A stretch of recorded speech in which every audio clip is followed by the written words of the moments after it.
Boom, boom, boom, boom, boom, boom. Boom, boom, boom, boom, boom, boom, boom. Hello, hello, hello, hello, hello, hello, hello.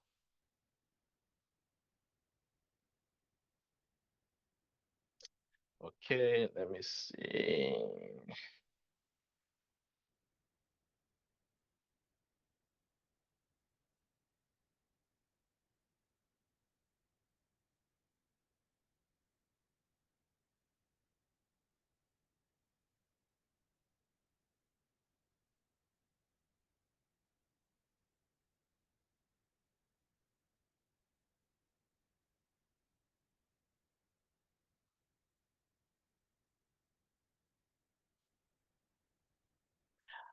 Awesome, awesome, awesome, guys. Keep coming in, keep coming in, keep coming in.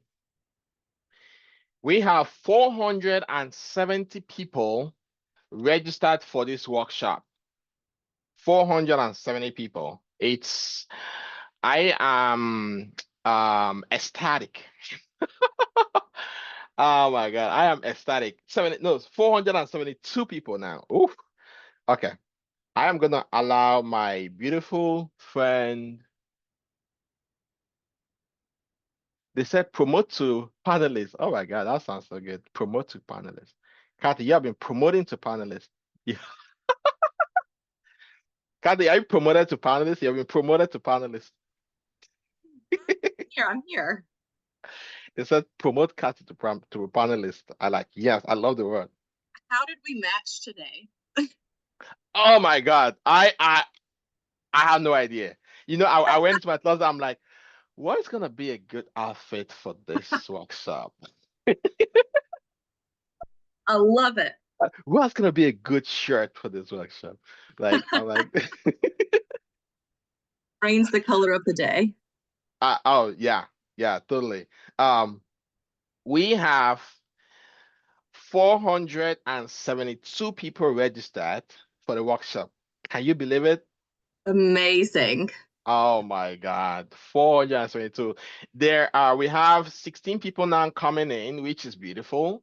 Um, I'm looking for that my YouTube. No, I was actually listening to a YouTube kind of a jam. I'm like, yes, yes, yes. Yeah. I'm looking for that. Did you get a chance to look at that guy to look at this guy up? Tony What? Robbins, where we talked about last night, Tony Robbins and the this thing. Oh, I didn't. Oh, I should Mm, have. mm, mm, mm. You're missing out. I actually was exposed to Doggyland. Have you heard of Doggyland from Snoop No. Dogg? Oh no. Okay. So Snoop Dogg made a children's album Okay. called Doggyland. I've heard about a children's album. I haven't listened to it, but it sounds amazing. Okay, I'm not gonna lie to you, it is a jam. Is it for children? And I was listening to it this morning. It's such positive music. So that Right. was the zone I wanted to be in. Oh man. Oh man. I love it. Let me see. Let me see.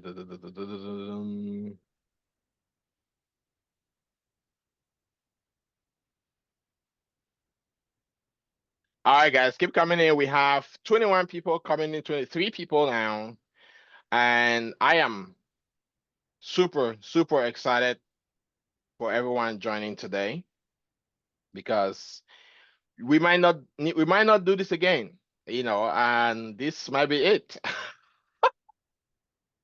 This might be Oh, it. You lose your chance. If you're not here, you're losing your chance. That's it. Like zip, complete, zero, like not a chance. Someone's asking me, a lot of people are asking me, um, are you gonna record this? I'm like, mm. no. You gotta be here. You gotta be here. Live is best. If you can Live ask is best. questions, that is really the best opportunity. I know. iPhone persons, I wish you both a great, exciting, and amazing day ahead. Thanks so much, Thank iPhone. you. I know iPhone. I have iPhone. Is it my iPhone telling me that, or kind of? It's always good to have people's name, right? Um, but it's awesome. It's awesome. We have 33 people. Usually it will give about 5 minutes after the time. So everybody will they'll sit down, get their pen and paper, and like, get their pen and paper, just get ready, get ready. Belinda said, thanks for coordinating this. Thank you, Belinda. You are gonna be blown away. You are We're gonna so be, glad you're here with us. I know.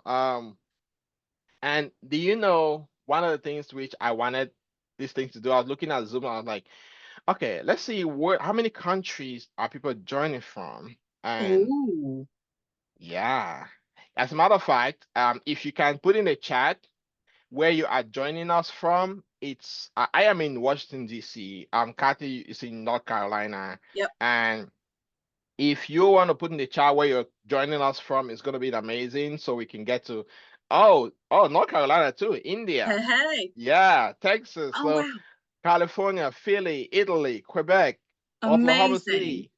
So we have a bunch of, this is a global, we could call it global event, like global takeover. 8 years global takeover. I like it. I like it. Um, Xavier is in Haiti. Oh my God, Haiti. Oh, wow. I had somebody from Haiti that I spoke to one time, and he was like, South Africa. "Do you speak French?" I'm like, I kind of do, but I don't like it. It's like, why not? I'm like, well, the French people didn't treat me right, so I'm like, I don't speak their language. I uh, I speak uh, Southern. That's what I speak. oh, nice. They do. Well, you post the recording, very interested about half kids game. I know. Yeah, I know. I so good that my boys are in, they're still in bed. And like, you guys wake up, grandma's gonna take care of you guys, right? We're gonna do whatever it's gonna do after this. But I gotta do this first. Gotcha. Le français est cool. Come on, le français n'est pas cool. Le français est cool. Well, I mean, French is cool and all, but I haven't spoken French in like 15 years, right? If I was so I was born in Cameroon. Cameroon is like French and English speaking. Hmm. But we were I was born in the English speaking region, right? And they always taught us to you have to be bilingual. You have to be bilingual. You go to school, you have to learn both French and English. So you're taking a course in French, you have to take it in English. Like you're taking French in English, you go take it in French, right? So that's that's how it was, and that's how Hmm. we learned. But since I migrated to the US, I haven't like I'm looking at French like nah. Yeah. I don't we don't need that stuff here. You know? Yeah. Yeah. So I only speak French now only when I'm interacting with my friends, my classmates, like old schoolmates and stuff. We always like join, like always Hmm. have this WhatsApp group chat. We can talk about French and stuff, but it's exciting. But locally, I actually had one interview one time. Um, oh, then it's time to learn Spanish. It You is. know, It you know, is. I had somebody reach out to me and ask me if I'm gonna learn a new language, what will it be? Hmm. Oh, Texas is in the house. Now, welcome guys. If you're just joining us, please put in the chat where you join us from. And it's amazing. We want to be able to know everywhere you are. So I am in DC, Kathy is in North Carolina, and they're both in the US, right? This is in the Hmm. US, North Hmm. Carolina in the Hmm. US. So New Jersey's in the house. Welcome, guys. Maryland, oh, Philadelphia, Philly, Houston, Texas. So we want to be able to do this. And I was gonna talk about the person asked me which language am I going to prefer to learn. You know, can you guess, Kathy? Can you guess what I told this person? Off the cuff, I would say Spanish, but I really don't know. Chinese. Chinese. Really? Yeah. Do you know why? No, no, I have no idea. There are about 1 billion people who speak Chinese. Yeah, okay, solid point. Solid point. I feel like if you are an English speaker, Chinese Right. would be so difficult. Oh, it will. I have a friend of Definitely mine who, warranted, but yeah, difficult. I had a guy who he was in China. He was a teacher in China. I'm like, bro, you're You teach in China, you teach English in China. I'm like, how cool is that? Can you like say a little Chinese? Like, let me just. Mhm. It's like even if I say you're not gonna know what it means, I'll like, just say it. Just say it for the fun. Just say something. I don't care I don't care what you mean. Just say something, right? Um, I know a billion people speak Hindi too. Oh my God. That would And be I a good one have too. I have a lot of friends in India, as a matter of fact. Mhm. They've been inviting me to India, and I feel like I need to know Hindi before I actually get to India. Charlotte, North Carolina. I know. Child North Carolina speak French. Oh, Grace Okawa says she speaks French. Yes, I know. Grace, I think we've actually met. Grace and I actually spoken a couple, maybe about we've spoken once. Yeah, I think we've spoken once. We have somebody from Poland as well. Welcome. Mm, welcome. All right, guys. So we have 119 people out of 475. So we're not gonna wait for them. We're gonna give them another grace period of like, Kat, you wanna give them like 6 minutes, like 12, Yeah. 10, then okay. All right. We Yeah. love Okay, that's people, right? fine. We love people. All right, guys. So in the meantime, if you want to put in the chat your LinkedIn profile link, this is the business of connection. This is we are looking for jobs, we are looking for opportunities. You can't look for opportunities in a bubble, right? You have to get bust out of the bubble, bust out of the bubble, right? To get opportunities. Um, so put your LinkedIn link in the chat and connect with somebody. I want to make sure by the time we leave this workshop, each person should have at least 100 new connections, right? Mm. 100 new connections, because let somebody from here, you don't know who might be looking for opportunities. You don't know who might have an opportunity in their company that they might like, oh, you have this experience. Yeah, why not? We are looking for somebody like this. Right. So put in the chat your connection, your LinkedIn link. If you don't know where to find your LinkedIn URL, that might be part of the problem. All right. Sorry. But I highly encourage you. I highly encourage you to put in a LinkedIn URL and post it there and let everybody connect. And if you see somebody's link, please go ahead and connect with them. This is an opportunity for you to get to know each other, but more so connect with each other, because we're promoting each other to grow, right? And not just growth for the word, but really an opportunity, because somebody might have a job, somebody might help you land a job. I've actually had multiple people giving me jobs or handing me jobs because of my connections on LinkedIn. So it's not news, right? So let's take advantage of that. Let's make sure that we're doing the right thing. We're gonna give other people a couple of more minutes. Just make sure we are 130 people right now, 133 people right now joining the workshop. We registered 472. If we can get 200 people on board, that would be great. So if you have a friend and colleague who registered and haven't showed up, give them a call. Like, it's happening, it's happening. They're about to go down. Like, it's happening. Let them know that is happening right now, and that's what we're going to be doing. So we started by asking for everybody to put in their where they are coming, when they're joining the call from, where they join the call from, and also identify, putting your in the comments your LinkedIn URL, right? Your LinkedIn profile link. The URL might be signed a little bit like too technical. Um, put the LinkedIn link in the chat. Let somebody connect with you. Again, this is an opportunity for you to increase your network, but also learn, right? Oh, Benjamin from Belgium. Isn't that cool? Benjamin from Wow. Belgium, like Ben from Bell. Uh, Active taking project management position. Yeah, so guys, just keep putting your in the comments your LinkedIn link, your profile link, where you're joining from. It's important for us to know. I was looking at that thing on LinkedIn. Uh, Kathy, I was looking at it, like there were like over 48 countries that people were coming from to join the workshop. Wow. Yeah, about 48 countries. It's like Wow. amazing.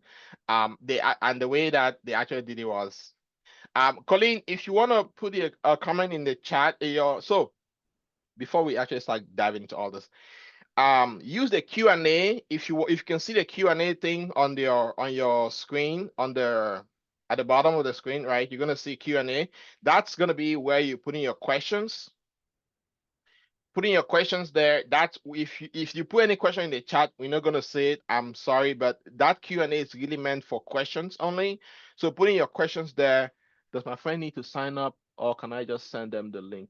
Just go ahead and send them the Zoom link. You can get it. I just send it to them, right? They don't need to go through the whole sign up. They send it to them. They will probably need to, because Zoom is going to want to get their information, their name and whatever to appear on Zoom. So I was saying that part of the kind of like little bit of a, they call it what? Home rule, whatever. So house protocol, house rule, whatever. So go ahead, please. If you have questions, put your questions in the Q&A tab. Kathy and I are going to be addressing the questions at the end of the workshop. We're going to leave time at the end to answer any questions that you have. But if you put the questions in the chat, because there are over 200 comments in the chat right now, it's going to be impossible to identify your question. And the last thing we want to do is to actually ignore somebody who had a valid question, right? Yeah. So if you have questions, please go to the question section, put in your questions there, and we'll be able to respond to the questions as we proceed. Kathy will be doing more of the presentation. I'll be doing some questions and answers. Maybe some questions I can respond to them I can respond via text. I'll respond to them. Some maybe we need to speak to them. We'll speak to them at the end. Mhm. All right, Kathy, we are at the mark. You are ready to get it up and running. We have 150 people. Yep. People who are not joining is going to be their loss. And if they can't join because they can't join, then it's a big problem for them. I feel so sorry for them. Feel so sorry for them. So Kathy, you want to share your screen, you can take it away. Yes, wonderful.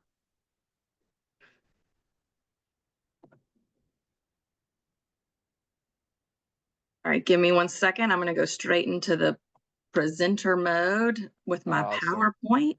Awesome. If I can see it. Can you say it? I can say it. Okay, good. Oh, Good. no, it's not a presenter mode yet. It's like, okay, there Is it that good? is. Yep, that's perfect. Okay. Thank you. Just like Rudy mentioned earlier, thank you so much for hopping on. We're so excited to chat with you guys about all of this. There's a lot of information about ATS around the internet, some of it accurate, some of it absolutely not accurate. So that's what we're going to be hashing out today. So today, the goal is for you guys to really take away some foundational knowledge about ATS. So let's get into it. So just to get started, a little bit about Rudy and I. I'm not going to talk for Rudy. I'm going to hand it over to him in just a second. But a little bit of information about me. I joined the clinical research industry in 2014. And I am one of those people that here locally, there was an opportunity and I happened to fall into it. I'm one of those. I started off as an assistant to the CEO and grew into human resources. And because of my experience with the CEO, I learned a lot about operations and just the overall what it's like to run a site network. I have also worked for a CRO during my time with the site network. Icon actually acquired us, so I was exposed to a lot at the CRO level as well. And slowly but surely, I grew into talent and into management and started sharing what I knew online. And so I was able to connect with Rudy.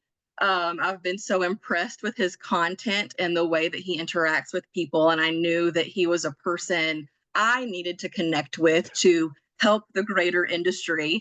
And we are thrilled to collaborate and continue to move forward and bring you guys some more resources. So that's a little about me, Rudy. Oh, thanks so much, Kathy. I am flattered. I actually was desperate to connect with you, because you have like 60,000 people. I'm like, I want to get her attention. How can I do it?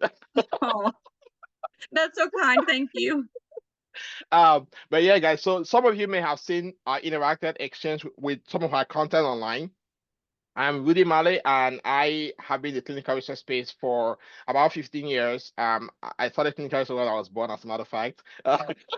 So I've been doing clinical research for a while, and I have been involved in across the board. I've worked at a small site in Queens. If you've ever attended any of my workshop, you definitely know that this is exactly Rudy's story.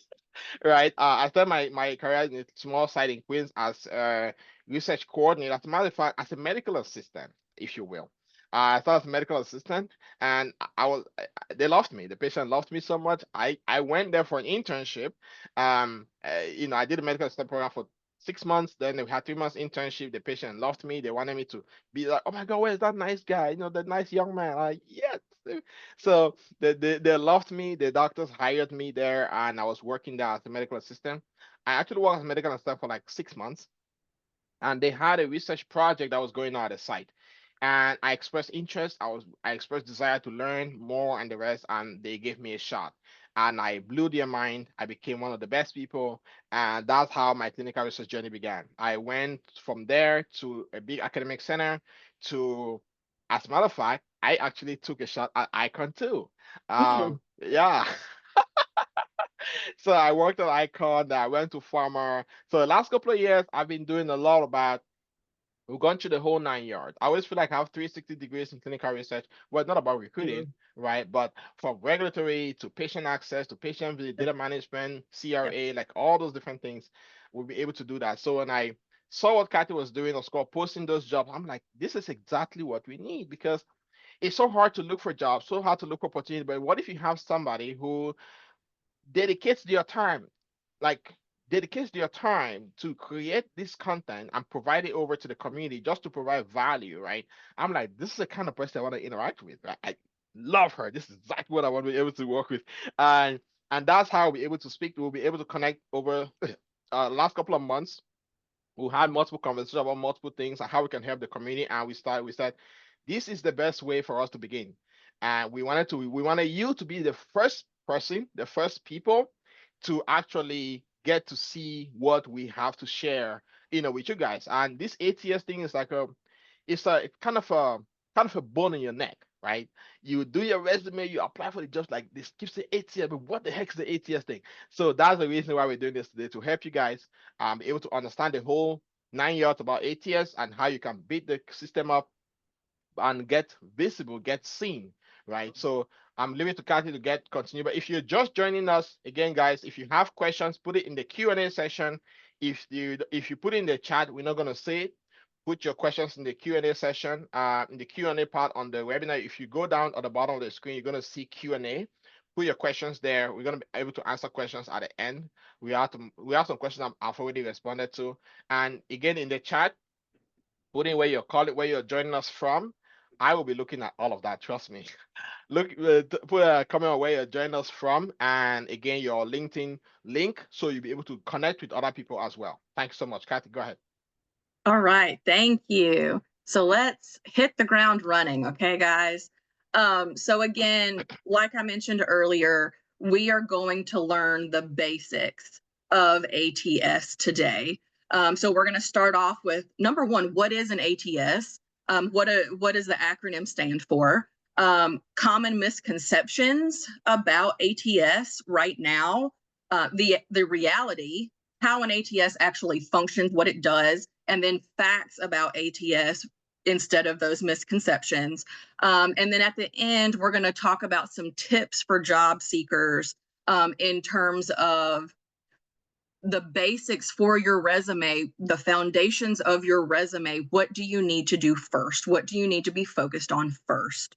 And then we will open up for questions, and Rudy and I will go through some questions, hopefully all of the questions, and give you answers for all of them as well. So first, what is an ATS? An ATS stands for Applicant Tracking System. It is a system that follows candidates from their application into hiring and oftentimes into onboarding once you have started a role. So this software system helps companies manage the overall hiring process. It organizes, it sorts, and it tracks job applications automatically, so the recruiter does not have loose paper around. So it stores everything, it parses, it pulls the information out of your resume so that that information can follow you through the different stages of hiring and into the company if that is what happens.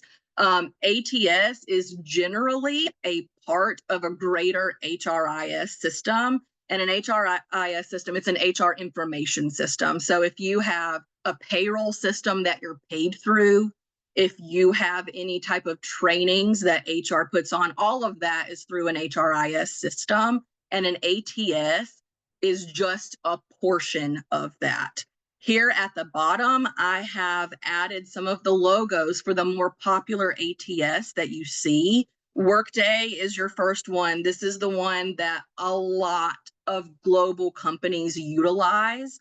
In my opinion, and in a lot of recruiters' opinions, Workday is very clunky. It's very difficult to use, especially on the candidate side. If you have applied through Workday before, this is a system where you put in your resume and it's supposed to pull information out, but you always end up typing it again. And it takes you like an hour to get through an application. That's why I think it's clunky. It should be much faster than that. It should be much smoother than that, especially for candidates. Some more that you might see is ADP. ADP is one that I currently use. I've got some screenshots in here that we're going to talk about. You've got Lever, Greenhouse, Bamboo, Paylocity, and iCIMS. All of these, if you go to a company's career page, you would see these names in the actual web page section. So let's go ahead and start with the common misconceptions about ATS. Number one, ATS reads resumes and makes decisions. That is not accurate. We're going to go through how some decisions are made later, so sit tight. But an applicant tracking system is software that scans for keywords. In some cases, recruiters are still required to lay eyes on every single resume that comes in. A recruiter, a human being, should be making the decisions on your resume. There are some companies who do use AI add-ons. I'm not going to sit here and say that they don't exist. I've seen some, I have read about some, but anytime there is some type of AI add-on for a system that you're using, you should have a pop-up that comes up that explains to you exactly what it is, and you should have to acknowledge it. I have screenshots of some stuff in just a few slides to show you what you would acknowledge. But you should always be aware that the system has some type of AI within it. So, next misconception. Resumes with flashy designs and graphics are best. The best way for your resume to look for an ATS is simple. A Microsoft Word document with clean lines, simple formatting, or a PDF, those are going to be the best for the ATS to actually read and pull the information out of. Applicant tracking systems cannot read pictures. So if you have your headshot on your resume, I do encourage you to take it off. If there are tables, symbols, graphs, charts, any of those things, an ATS is not made to read them. An ATS is not able to pull them from your resume. It can only read plain text.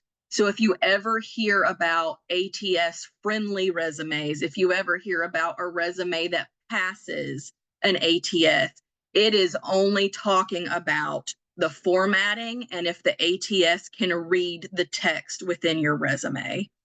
So some of you might not know what parsing is. I've already said that a few times, so let me go into that a little bit further. Parsing is when the system extracts the key data or details from your resume. So it's going to be your name, the skills, your address, your education, any certifications that you have. And it pulls it all out and stores it in the system. And again, this is used for maybe the recruiter wants to use you for a different role. Maybe they think that you would be a better fit for a different role. And they're able to see all of that information very easily because it's been pulled out. Also, like I mentioned previously, ATS is typically a part of a greater HR database and HR system. So that information is pulled out and it's able to be utilized later within onboarding, later within payroll, all of those things. So there's not somebody who is manually entering all of that information.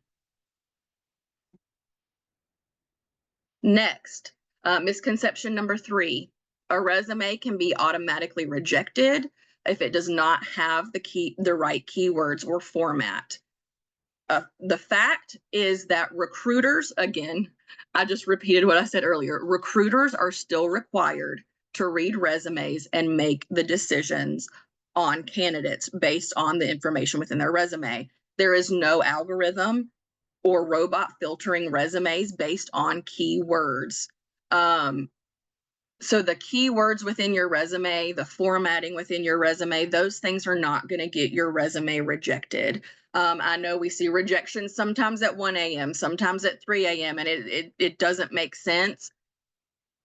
They're not being auto rejected based on keyword and format. In a few slides, I will share with you what does reject candidates automatically. Okay, so sit tight. So how does an ATS actually work? Why do we use an ATS? This is an automated system for recruiters to stop spending time doing things manually. It is just like any other system. It could be like a CTMS system. You know, whenever we started using CTMS systems within clinical research, things became streamlined. Things became they got a little bit faster. Coordinators were not having to spend so much time on paper. It is the same thing for me. Whenever I started recruiting, y'all, I had a bunch of paperwork that I had to sort through. I had to organize. I had to keep up with. Once I started using an ATS, everything was automated. Everything was within my computer and things became much easier for me. So what happens within an ATS? Let's talk about that. First and foremost, I did not list this and I apologize, but first and foremost, hiring managers are able to open roles within the system. That starts the relationship with the hiring manager and me so that I know what they need, I know why they need it, and we can begin recruiting for that role. So that is number 1. Number 2, once the role has been approved and it is open, this system is able to post jobs on my behalf. It posts jobs on the career website within the company's own website. But then it also sends out postings to Indeed. It sends out postings to LinkedIn, ZipRecruiter, Monster, any other job platforms that show what jobs are open. This system is able to distribute those postings too. The next function is going to be resume and application management, literally just a storage system. It is a storage database where I can see everybody's information. I can see your resumes. I can see where you're located. All of that good stuff is stored within the system for me. The next function is going to be candidate screening and interview tools. Again, this just streamlines our process. I am able to send emails to candidates straight from my system. I don't have to copy and paste their email into my email and then send out the email to them. I'm able to just hit a few buttons in the system. I choose exactly if I'm sending a preloaded template that requests an interview or something, I'm able to send that super quick. Or I'm also able to freehand an email if that's what I need to do. But I'm able to very easily send communications, both email and text message, to candidates if that's what I need to do. Same goes for interviews. I'm able to communicate with hiring managers and candidates very easily to get those interviews scheduled. And some systems also have their own tools within it where candidates can actually choose their interview time, all of that stuff. So it's very easy for everyone involved to get the interview scheduled, to get the details about the interview and all of that, those good things. And that goes straight into the communication with candidates, which is the next bullet. So not only so you want to communicate with candidates throughout the whole process, even if the screening is over, even if the interviews have not happened or will happen in the future. Candidates need updates on a consistent basis. And so it just makes it very easy for me to be able to do that. The next aspect that the ATS has streamlined for us is reporting and analytics. Excuse me. We are very easily able to go in and pull out reports for our jobs, whether it's how many candidates have applied, where the candidate's located, literally any detail, how long the role has been open. We're able to pull all of this out in reports so that we can review our information very easily and provide it to leadership. We're able to go over those with leadership. They can see them if they want to within the system. So again, it is the ease of just having these things at our fingertips, whereas as previously, before the ATS really were popular and had come out, we had to do all of these things manually. And then the last aspect is going to be onboarding, which I've mentioned several times as well. Any candidate information very easily streams straight into onboarding, so you guys don't have to manually fill out information. We don't have to manually fill out information. It's already preloaded because your information was pulled from your application and probably your resume. So let's talk about some facts. All right. So number one, ATS, and I've already mentioned this, ATS streamlines the hiring process for recruiters or anybody else in human resources that is utilizing it. From communication with hiring managers to building out offer letters, sending rejection letters, any of those aspects, the ATS houses everything in one place so we can go in it and do all of the different phases of hiring. Fact number two, ATS helps manage applications for open roles in talent communities. And side note, if you haven't joined talent communities, you definitely need to. I'll circle back to that in just a second.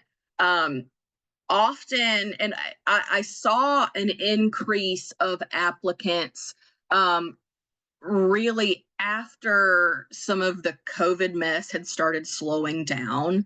The hiring environment has really changed for candidates over the years, and it's so much more competitive than it used to be. So often now new roles will accumulate 300 or more resumes in just a few days. Recruiters can manage each candidate. Even if you have 700 applicants, we are able to manage each candidate in a very organized and uncomplicated manner. So let's talk about what types of AI are utilized in ATS for the management of applications. So an ATS is able to rate or score your resume, and this is a form of AI. And this is something, like I mentioned earlier, you do have to acknowledge. You do have to say, hey, I'm willing to participate in this, because you can always say no. And I'm going to show you screenshots of what my system looks like if you say no as well. So I have spoken with quite a few recruiters over the past few months. I've been able to connect with quite a few folks on LinkedIn. And the common theme that I have found with recruiters about this function is that it's absolute garbage. It is not trusted. It is not accurate. And I will tell you that from my experience. It picks up on keywords, but sometimes I will have a rating for a candidate that's like 82% accurate. And whenever I open it up, the candidate absolutely is not applicable for the role at all, and they don't have what I need. So I have learned, and so many other recruiters have learned, to not trust it. We still, again, lay eyes on the resumes. We read through it and make sure that candidates have what they need if we are going to pass them on to the next round of the interview process. So let's take a look at a few screenshots that I have about this. So I pulled this screenshot directly from Indeed. This screenshot is from Indeed. I have been implementing an ATS at work over the past few months. And one of the things that I always do whenever I am posting roles or whenever I am using a new system is that I make sure I test it. So I will go into a role that I have opened. I will find it on Indeed. I'll find it on Google, wherever. And I will act as a candidate and I will go through the whole application process. So that's how I pulled this screenshot. I applied for, I think it was like a lab coordinator or a lab technician. And this popped up and it just goes through. It says the employer may use artificial intelligence to provide an initial comparison. And it's all about profile relevancy. Again, not accurate, but all of this being said, this is the acknowledgement that you should see for any system if they're utilizing any form of AI. And you can opt out. If you look here at the bottom, you'll see that it is a required response. There's a red asterisk right next to the sentence.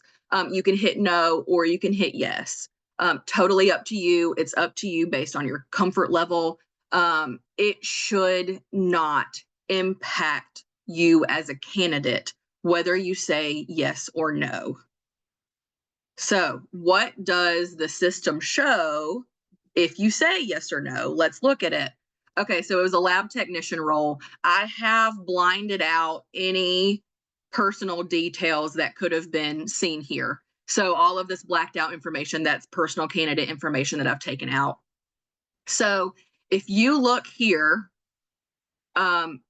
in the upper left-hand corner, you can see how many applications are there. There's 53 right there.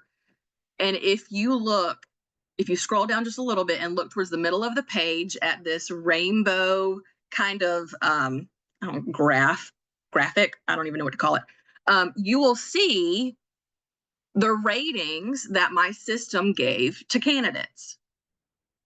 So truthfully, all of these ratings are very low, but it's there. And again, it's not accurate. I still have to click into every single person and read through their information and make sure that if I want them to move forward, they have exactly what we need for the role. If you look at the very bottom, the very last person that this screenshot shows, it says not available. And if I were to hover over that little information circle within my system, a little pop-up would come up and it just said this person, did not provide consent for their score within the ATS system. And that's okay. It is okay if you are uncomfortable using one of these. I don't want you to feel bad about it. It just pops up as not available. Again, a recruiter should still be looking at it. A recruiter should still be reading through it. So, fact number 3, and my little picture on my laptop is right over what this says. So I'm going to move it. Give me a second. If directed to, an ATS can filter applications based on specific questions that candidates have to answer during the application process. This is true. This is accurate. So let's talk about it. This is where any auto rejections will happen.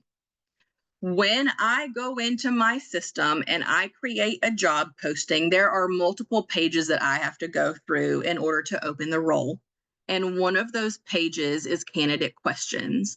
And these questions that pop up, some of them are going to be required, some of them are going to be optional, but all of these questions, it's going to be, are you certified in A, B, and C?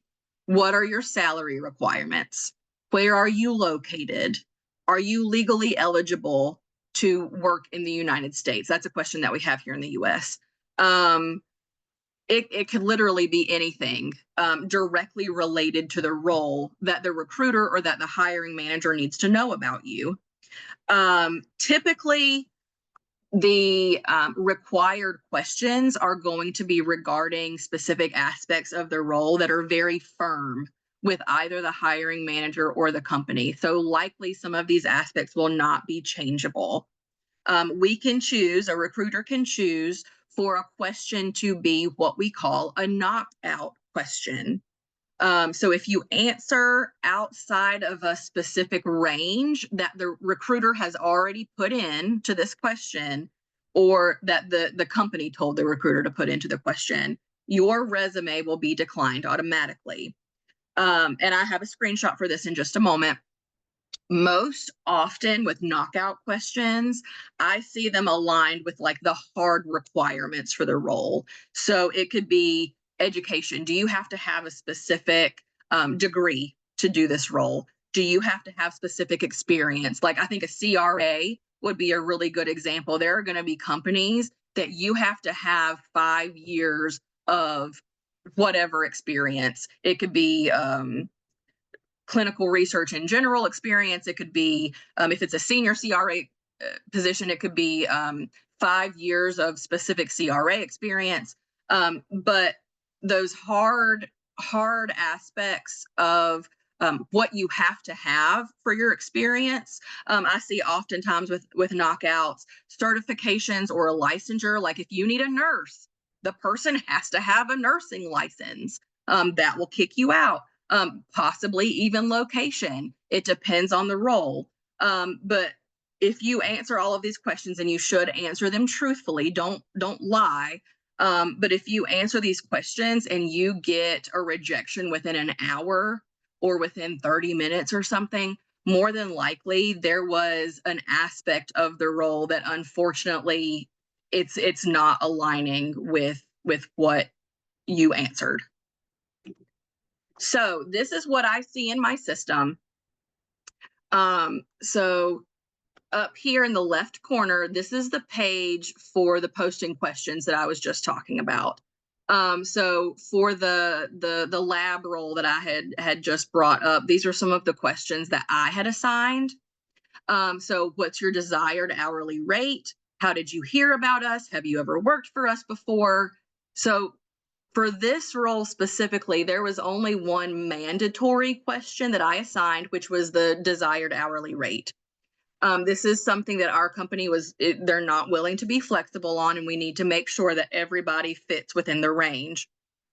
So if you look right underneath the internal and external boxes, the blue boxes that got checked, you will see just the words knockout question, and then you'll see a little toggle right next to it.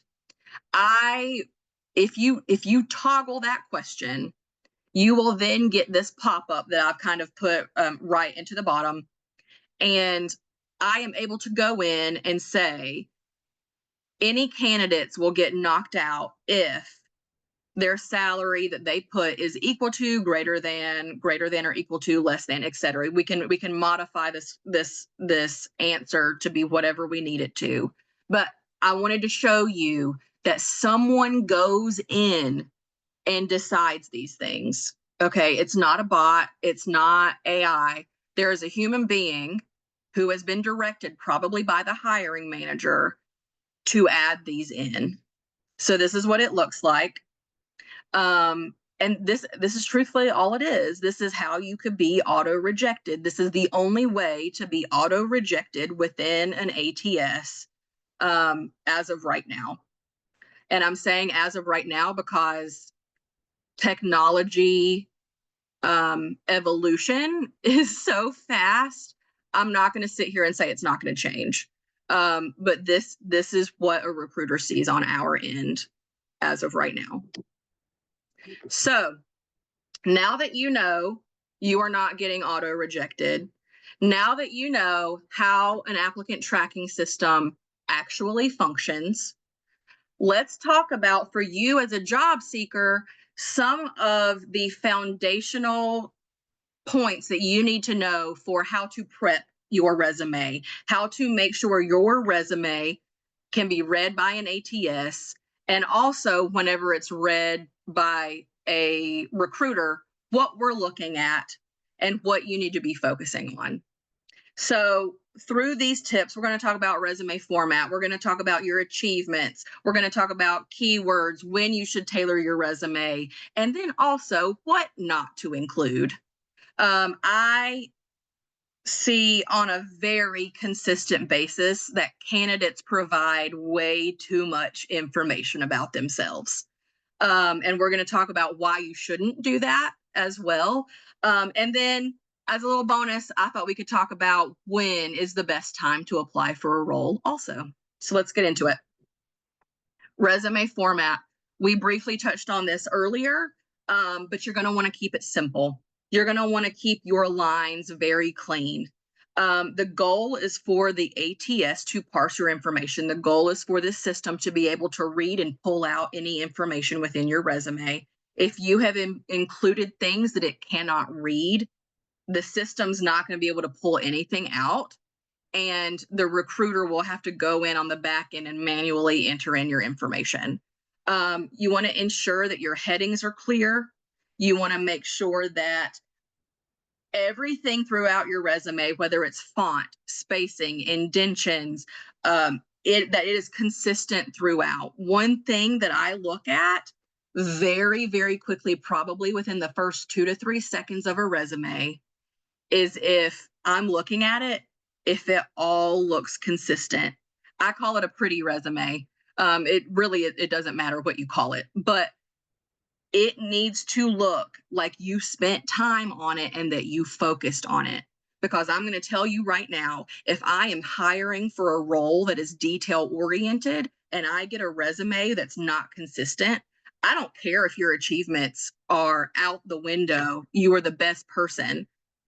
You just showed me that you're not actually detail oriented. So why am I going to send you to the hiring manager? So these are the things that I want you to think about. Foundationally for a resume, you need to make sure the formatting is correct and pretty initially. Typically a Word document or a PDF is best. A lot of recruiters prefer PDF just because you know that nobody can mess with it. And I want to say on the candidate side, that's a good thing to know too, is that nobody can mess with your resume. So even if you create it in Word, save it as a PDF and submit that.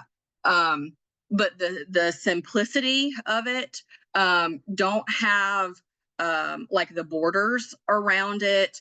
I was talking to Rudy the other day about Legally Blonde, and I might be showing my age here. I don't care. Legally Blonde came out, I guess, whenever I was in middle school. And Elle Woods had a pink resume. She had a pink resume that she had sprayed with perfume to make sure that she stood out. So that's always what I think about whenever I think about handing out my own resume. But unfortunately, times have changed. While we wish we could spray perfume on a resume and hand it over and have the recruiter remember exactly who we are from that smell, times have changed. We are entering them into a system now, and you need to make sure that the system can read your information. So check your format first. Have a buddy check your format. Definitely have it proofread.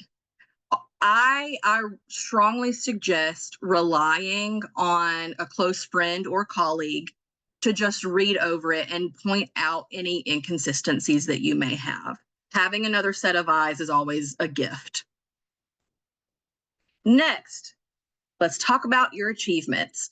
So once your formatting is pretty, once you have made sure that you don't have spelling errors, that you have the consistent font size, that your headings are all consistent throughout, you do want to make sure that your resume highlights your achievements.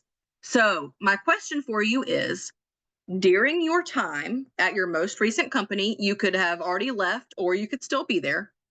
What are you what are you most proud of? This is what I want you to focus on.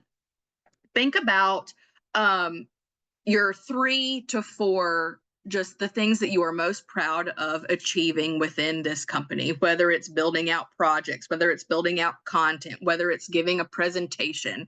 This is what I want you to build your bullet points off of. This is how you're going to best showcase yourself. I want you to utilize action verbs when you discuss your achievements. You could literally go to ChatGPT and just ask, give me action verbs for my resume, and a list of action verbs will pop up.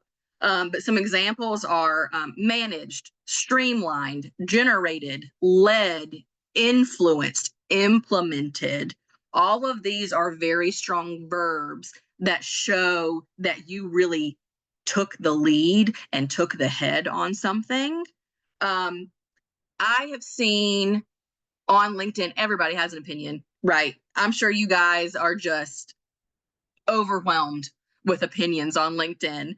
I see hiring managers sometimes talk about what verbs are silly to use on your resume. Please put that out of your brain. If they are being nitpicky about what verbs are being used, they probably have too much time on their hands. Take a look at how you can best describe what you did and how you accomplished it and go with it. The next step is going to be add data. I understand sometimes you will leave a role and you don't have the data with you. You maybe did not send it to yourself, and that's totally okay. I don't want you to beat yourself up over it. If you do have data, you need to add it. Literally numbers for anything. It could be if you oversaw a team of 3 or 4, you put that in there. You say, okay, for a team of regulatory folks, maybe you were the regulatory manager, you had a team of 4, you had 2 assistants and 2 specialists. Outline that within a bullet point. And you can just say that I had oversight over 2 regulatory assistants and 2 regulatory specialists. That gives data. But anything that you have data for, absolutely add it in. It helps paint the picture of what you achieved in that role. Next, let's talk about keywords and tailoring your resume. Keywords can be a little bit tricky, and tailoring your resume can be a little bit tricky. Again, I'm thinking more about all of the opinions that you can see on social media and be overwhelmed with on social media. What I want you to focus on is utilizing the same language within your resume that you see within the job description. And I'm saying this because I have worked at site networks that utilize the title Clinical Research Coordinator. I have worked at site networks that utilize the title of Clinical Trial Navigator. And then I've also seen some groups, a lot of times it's healthcare systems, some groups using the term Clinical Trial Associate. They're all the same role. They are all clinical research coordinators when it comes down to it. They all see patients on the daily basis. They help run the trials. If you see in a job description that a title or that a specific term is being used and you know that it's different than what is being used for you at your company right now, it is okay to change your resume. It is okay to shift that verbiage so that a recruiter or that an ATS, whenever you apply, picks up on what you're saying and still aligns it to the role that you had and that you have applied for.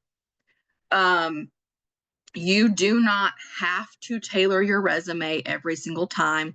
I would pay attention to some of those keywords and make sure it's aligned with the job description.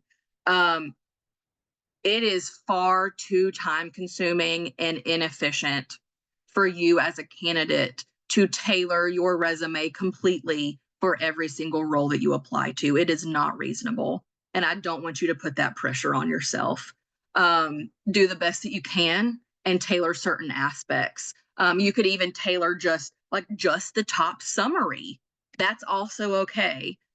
So figure out what works best for you.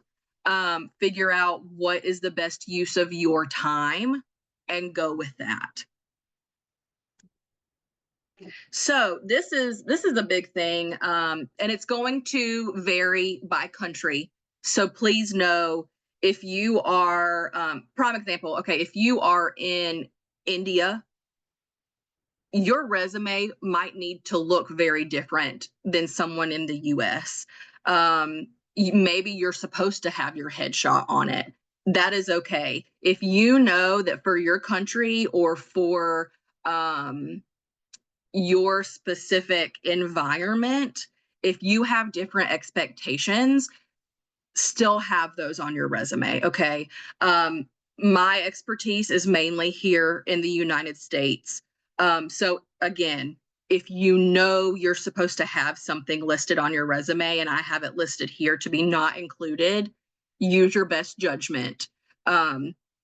So here in the US, and generally speaking, you should not be including information on your resume that can hold bias. If someone can look at your resume and tell something about you and they can judge you for that, I want you to take it off of your resume. This is going to include pictures of yourself. This is going to include, well, any charts and graphs. And that's mainly for the ATS system. I don't want you to include any quotes. If you have an inspirational quote in your footer, in your header, from, I don't know, Abraham Lincoln, man, that is awesome. And I'm so glad that you feel moved by that quote and by those words. However, if you have that on your resume, there may be people who are not moved, who will say, that's a little pushy, that's a little much. I don't think they're going to be a good fit for our team. So take it off. It's best to just not have it there. You don't need your GPA from college. For me, college was over 10 years ago. Truthfully, my GPA does not matter. What also happens with a GPA or with a graduation year, take off your graduation year that you graduate from college too. Ageism is a huge prejudice. I see it on a very consistent basis. It is very disheartening, but it is happening and it can happen. So the best thing to do is take off that graduation year and go ahead and take off your GPA while you're at it, because that number, it doesn't really matter. I don't personally care if you were if you had a 2.0 GPA or if you had a 4.75 GPA, which is weird to me anyway, but that's a different conversation. So go ahead and just take it off. Any religious information.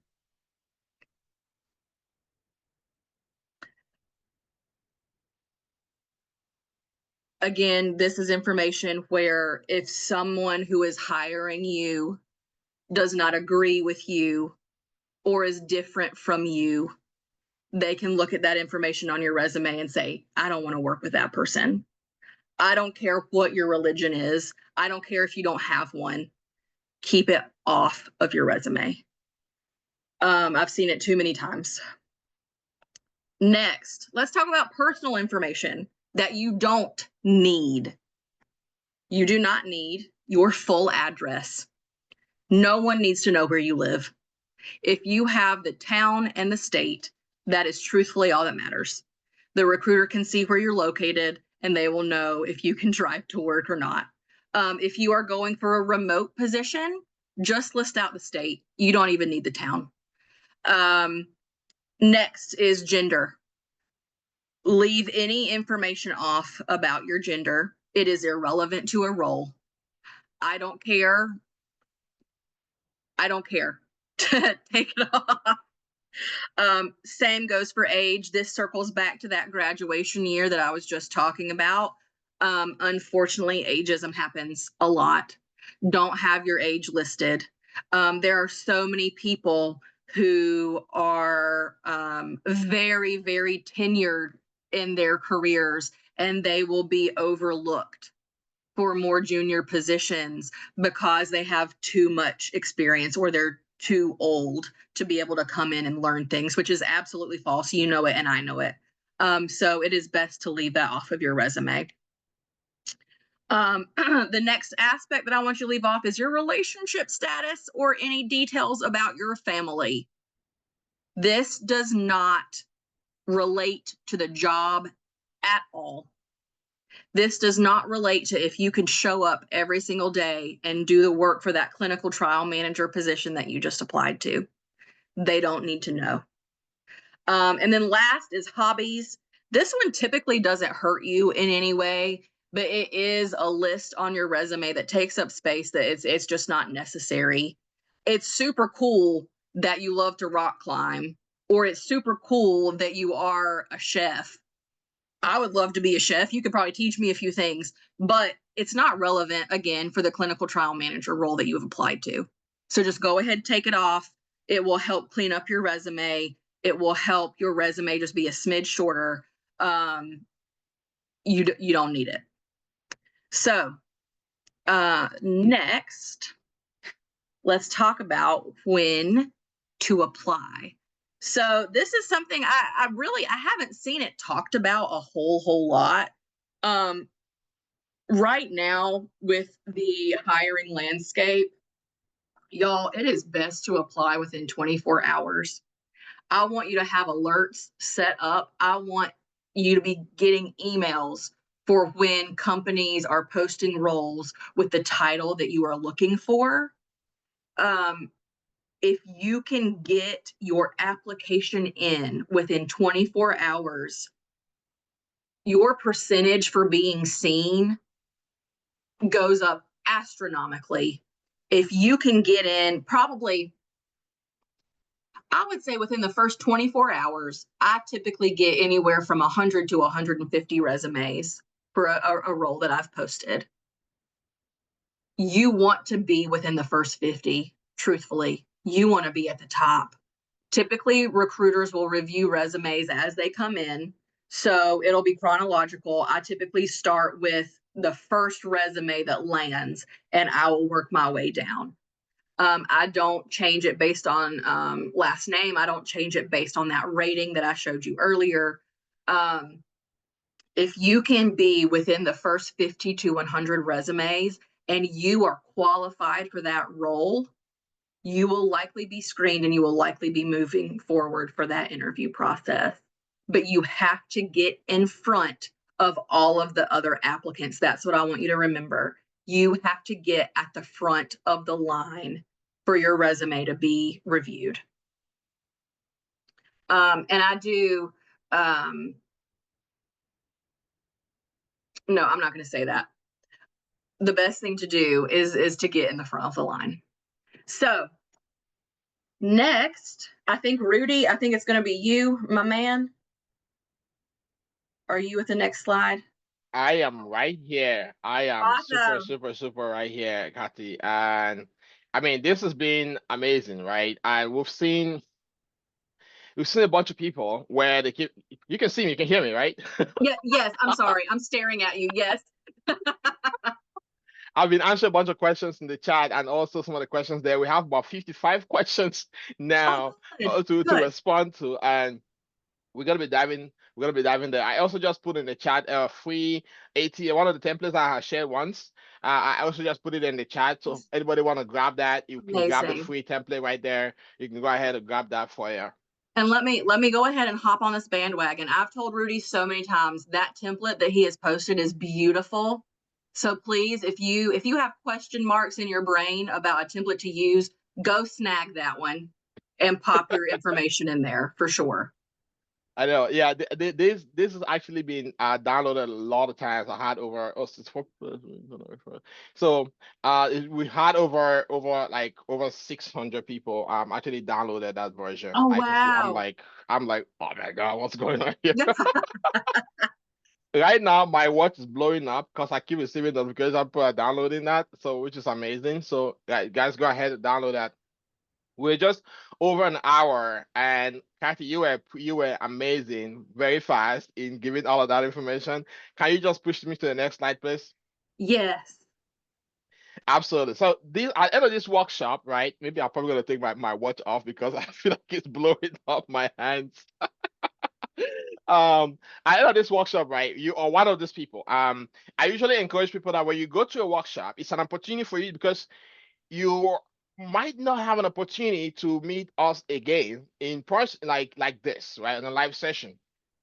We definitely plan to do more of this in the near future, but we're not certain yet, But if you have any opportunity of engaging in any workshop, do not let that slide, right? My resume is right up right now, but I'm making it. Go ahead, Grace. So this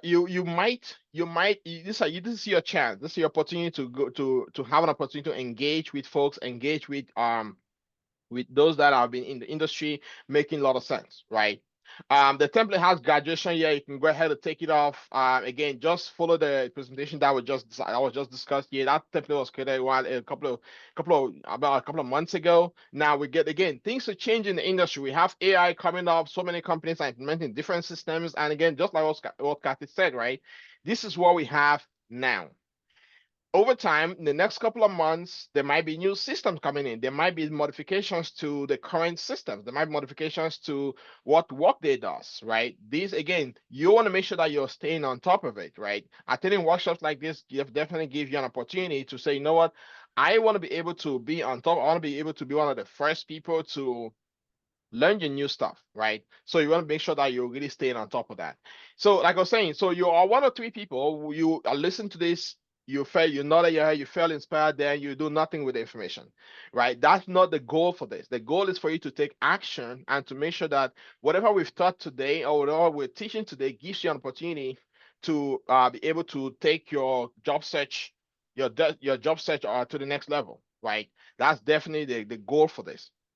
Now we have your second person, you listen, you took the notes, then you have your resume, like what Grace really said.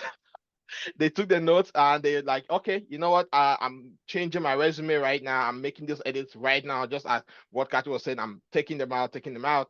Or you are the third person who said, I know Belinda said she's the third person. Are you the third person? You say, you know what? I've taken the note and I realize that you can't do it by yourself, right? You need help. You need results. You want to be able to work with somebody. Kathy and I, you know us, we've been in the industry for combined years. We like, I'm trying to do the math, Kathy. It's like 30 years, Yeah. Yeah. right? We've been in the industry. We've seen the multiple thing changes over time. You know what? I'm actually switching the slide on my computer. I thought I had the slide, so you can go to the next. Do you want me to skip to the next one? Yes, please. So which of those are you, right? So I know some of the people are responding that, oh, I'm one. Somebody say I'm three, I'm three, I'm three, which is good. This is one of the versions. This is one of the slides. This is one of the resume templates I've shared online about a couple of months ago. And again, as you download the version, I'm also going to be having more and more resume on that same link where you download the version. I think there are like other versions there as well. Again, look at what's applicable for you. What's applicable for your country, right? I created multiple resumes that are applicable to different regions. I speak to a lot of people. I'm like, maybe this is applicable here, maybe this is applicable here. So go ahead, download what's applicable for you, right? It just makes sense. There might be something that doesn't make sense to you. There might be something that we've said here that is like, no, that's not applicable for me in Japan. Take it out, right? Take it out. It's not a one size fits all kind of thing. It's really Mm-hmm. an opportunity for you to like, okay, you know what? I'm doing this. This worked. I've been in the industry, but the really most important thing is grasping the major concept and keeping your application simple. It's just what it is, right? Keep it simple. There are job scan. I know there are. Sergio was asking. There are some applications. There are some online tools, AI tools that do like resume stuff. They say they score your resume, the ATS. I mean, there's a whole bunch of stuff, right? You can believe it, can't believe it, but the most important thing is you can use those things to create your resume. But the goal is to keep it simple, right? That's Mm-hmm. just the goal. They might I've seen a couple of them before. They've used some flashy designs. They like have all these graphs, like all this kind of time, all these things, right? But again, the goal is for you to keep your resume as simple as possible to make sure that somebody can actually be there to, and the system can actually be there to scan that for you. Can we move to the next place? So what if you had a proven plan? What if you actually, because the job search market right now is hectic, right? We have about 65 questions waiting for us. Hey, we got The, time. That's yeah, okay. I know, right? The job search process right now is very hard, right? And one of the things I've come to notice is I speak to a lot of people. You won't believe I speak to about 20 to 25 people per week on a one-on-one. And I'm really trying to cut that out, trying to cut that out because it's exhausting. Yeah. And again, we have to create all this content. But what if you had a plan? What if instead of you writing your resume endlessly and trying to figure it out, just trying to be like, oh, I'm not, is it even working? What if you had what if we were able to do that for you? Right? With all the skills and knowledge that we've had over the years, what if we were able to do that for you? We're able to create a resume for you, create a strategy for you, be able to provide you insight into, okay, this is what you can definitely be able to do. This is what you're able to. So it takes out all the guesswork, right? It takes out all the guesswork. So Kylie and I, we built together, like, listen, how do we help people who are looking for protein? How do we help you? Because it's not just about the resume. The resume is just one piece of your job application process. We have the resume, we have the LinkedIn, because as Kathy must know, perhaps you know, mentioned in the presentation, LinkedIn has become a huge part. I mean, LinkedIn profile has become a huge part of the job search process and the job review process for our hiring managers. Now, if the hiring managers may see a pretty resume and your LinkedIn doesn't reflect, or even you have your LinkedIn URL on the resume and they click on that, it takes you to the LinkedIn. It's just like there's no picture. Like this, it's so vague, right? They're like, are you even a real person? Right? So LinkedIn is the only way that they kind of give you a little, they kind of give them a little bit insight about who you really are. Like, who is Hmm. this person, right? So Hmm. again, these are some of the things that we are able to, these are some of the things that we are able to work with you. We work with you on. Can you move to the next place? So we're able to create something which is a 90-day on the job job search accelerator program. The 90 I try to put these tools here because I feel like handy, you know, like that handy.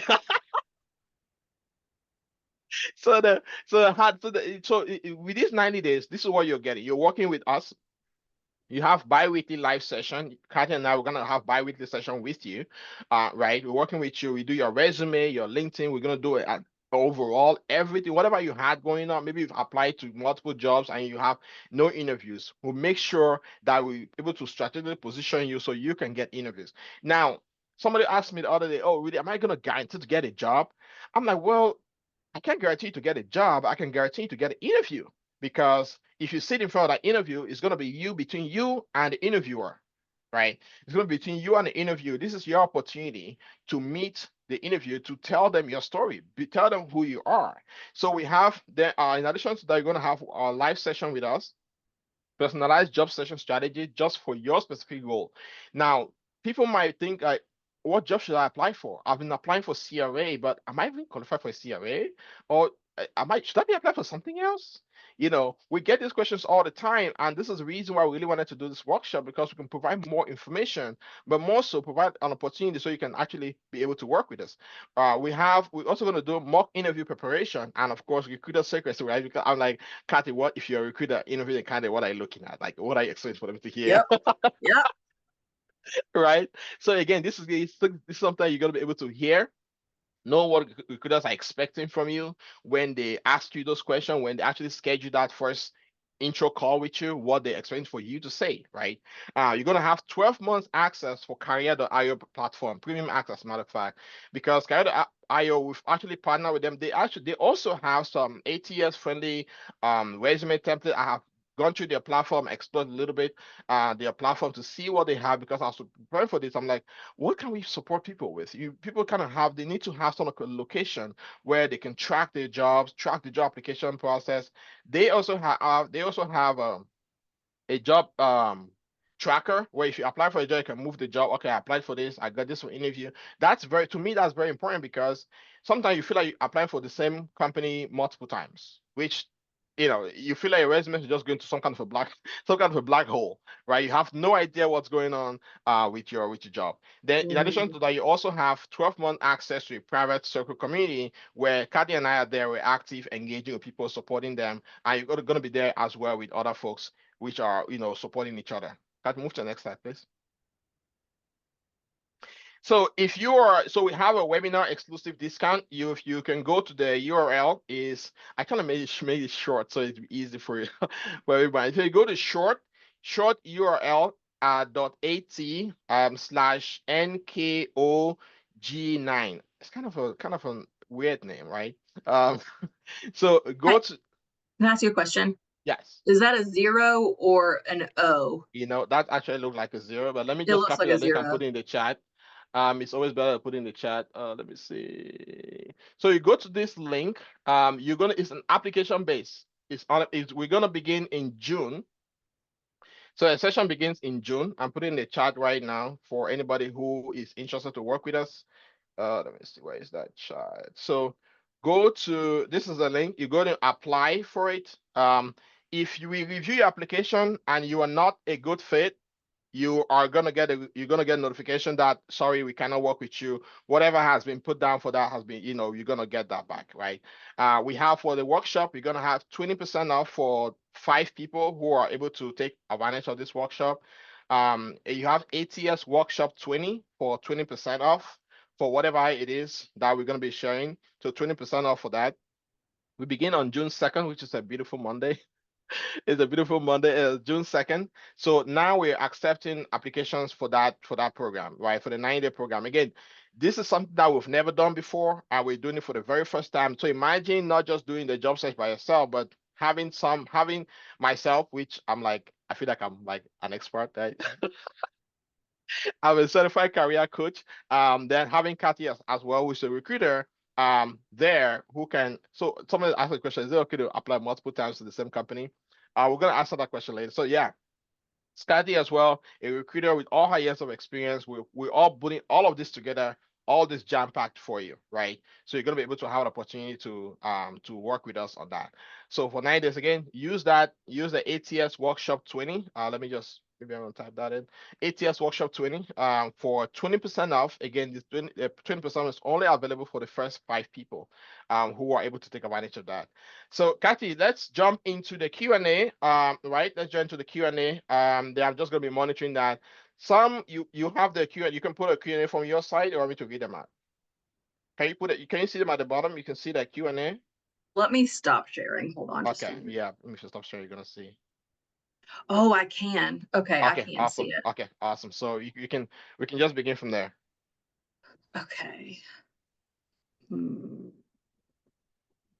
So let me, okay, it looks like the first question came in at 12:11. So I'm just going to start at the top and Yeah, we we're can just going start to from the roll with top. it. I was actually responding to a couple of them as well, Okay. in the chat. So we can just begin from there. Okay. And I'll be taking some as well. So you take one, I'll take one. You know what?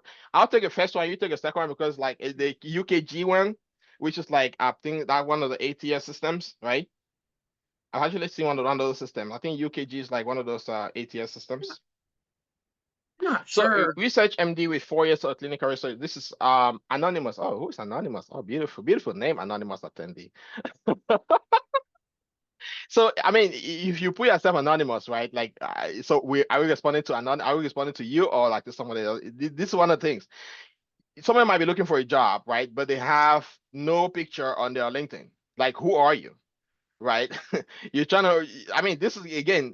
This might be some of the reasons. I'm not trying to be. I'm not trying to be. I'm just being very honest with you, right? If you are in a workshop and you have your name as anonymous, then at the end of the day, you're asking a question like, okay, what does that mean? On it, let me take a shot at the question. Research MD with 4 years of experience in clinical trial, managing staff, ensuring participants, safety, regulatory compliance, and vaccine management. What are possible roles I can transition to in the US without needing a medical license? You can be a CRA. You have leadership skills to have managed people. You managing staff. You can be a CTM, a clinical trial manager, for pharma or CRO. So those are the options. There are many more options. Medical degree as well. You can certainly become a medical science liaison without necessarily having a medical license. because medical science liaison, they usually PharmDs, MDs, PhDs. Those are some of the guys that end up becoming medical science liaison. And I do have some friends as well who are MSLs. They're MSL. They are really specialized as MSLs. So yes, they are there for you. I'll be able to share some information with you, with them, with you about them. So again, that's the reason if you put yourself anonymous, I don't know who you are. I don't know how to refer you. I don't know how to refer them to you. So those are something you really want to be able to do. Sorry, Kathy, go Uh, ahead. Thank you. Thank you for answering that one. So Tim, you asked about UKG. I have not. It's a specific software system. I have not used it. I don't know a whole lot about it. That's all I have right now. It's not a very good answer, but no, I have not. I have not. Rudy, have you seen it at all? I I know have. you I have. have seen it. Yes, I have seen it. I've actually seen it, but I mean, of course, I saw it as an applicant Yeah, applying for a right, job. right. I've seen it as an applicant applying for a job. Yeah. So I've seen that, but again, there's no more information because you haven't used it, so there's no more information. But again, the most important thing is like I always say, even about the EDC system, right? These Hmm. systems are all the same. They speak the same language. It's just about the coloring, the functionality, but they all serve the same purpose. So Yeah. whatever has been taught in today's class, in today's workshop, implement that. It doesn't matter if you're now you can't say, "Oh, I'm only looking for companies that use Workday so that I can beat the system." I mean, you might not even know what system they're using when you Mm, start applying for the job, right? But consider the fact that the goal is for you to make your process as simple as possible. All those graphics, there's every graphics are emojis, all those things, take them out. You can put them on LinkedIn for visibility purposes, but not on your mhm. resume because Yeah, ATS system doesn't scan your LinkedIn, it can scans your resume. yeah, So yeah. And I will say this too. Tim, if you have a follow-up question or if there's a specific question about that system that you have, I invite you to send me a message on LinkedIn and put UKG as the title. And you and I, if you want to talk to me about the specific information that you're interested in, I can do some research and you and I can kind of figure out the answer to your question offline. awesome. Thanks for that support, Kathy. There's another, I think, from Raul Mendez. You want to take that? Mhm. So, is this true? No AI involved and no automatic decisions. How come I've gotten rejections after a few hours of applications and sometimes overnight and once even during a weekend? Yeah. So, unfortunately, you are not the only person who has experienced this. I've heard about this quite a lot. Um, with the system that I have, I am able to send out automatic rejections, not automatic, sorry, automated rejection. So if I have gone into the system and I've looked at their resume and I have realized this person's not the right fit for the role, I can go in and say, okay, 2 hours from now or 8 hours from now, these messages are going to be sent out as a bundle. So like 100 candidates would be messaged at the same time, but they would all go out at a specific time that I have decided. Um, I have also heard of companies. I have not been a part of a team that has done this, but I've heard from quite a few people. Um, some companies will hire junior level staff to come in and go through the initial resume review process, and they will be assigned. They're not super knowledgeable. They're very junior, and they have been given specific directions of these are the keywords that you look for. These are the key titles that you look for. If the person doesn't have it, you reject them. And that could happen on the weekend. That could happen at night.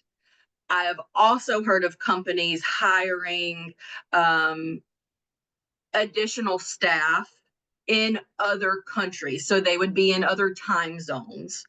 And that could also be why you're getting messages at a 1 a.m. or a 4 a.m. It doesn't make sense for your time zone, but they're in a different one. Um, I have some pretty strong opinions on these things that I'm not going to say right now because I don't feel like I don't feel like it's the best practice personally.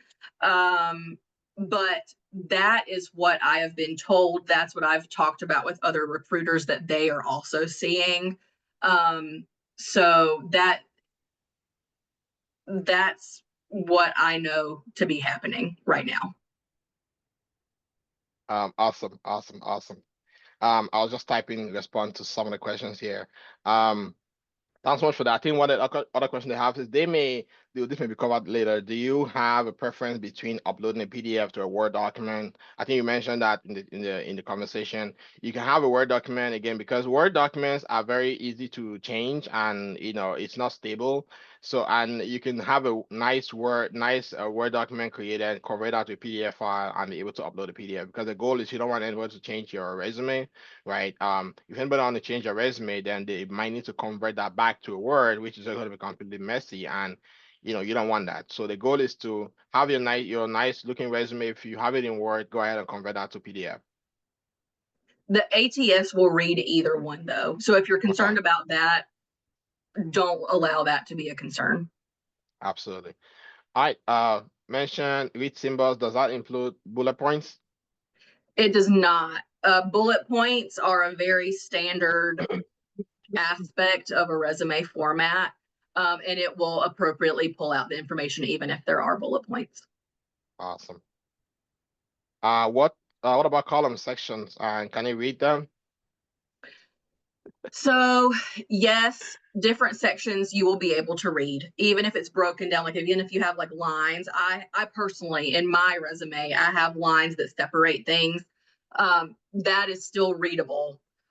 Those are not going to be the types of graphics that mess up the system. It is pretty intuitive. It can tell some things like standardized columns and stuff.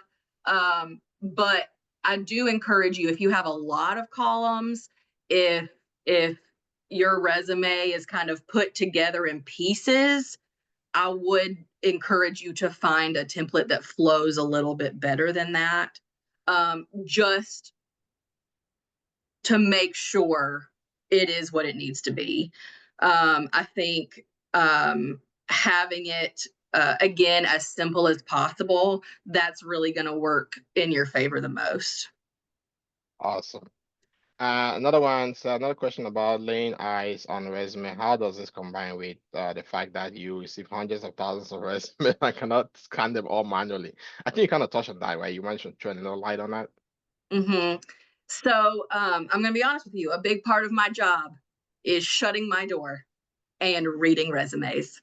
I will read resumes for 4 hours a day. It is Wow. a lot sometimes, but that's my job, right? That's what I signed up to do.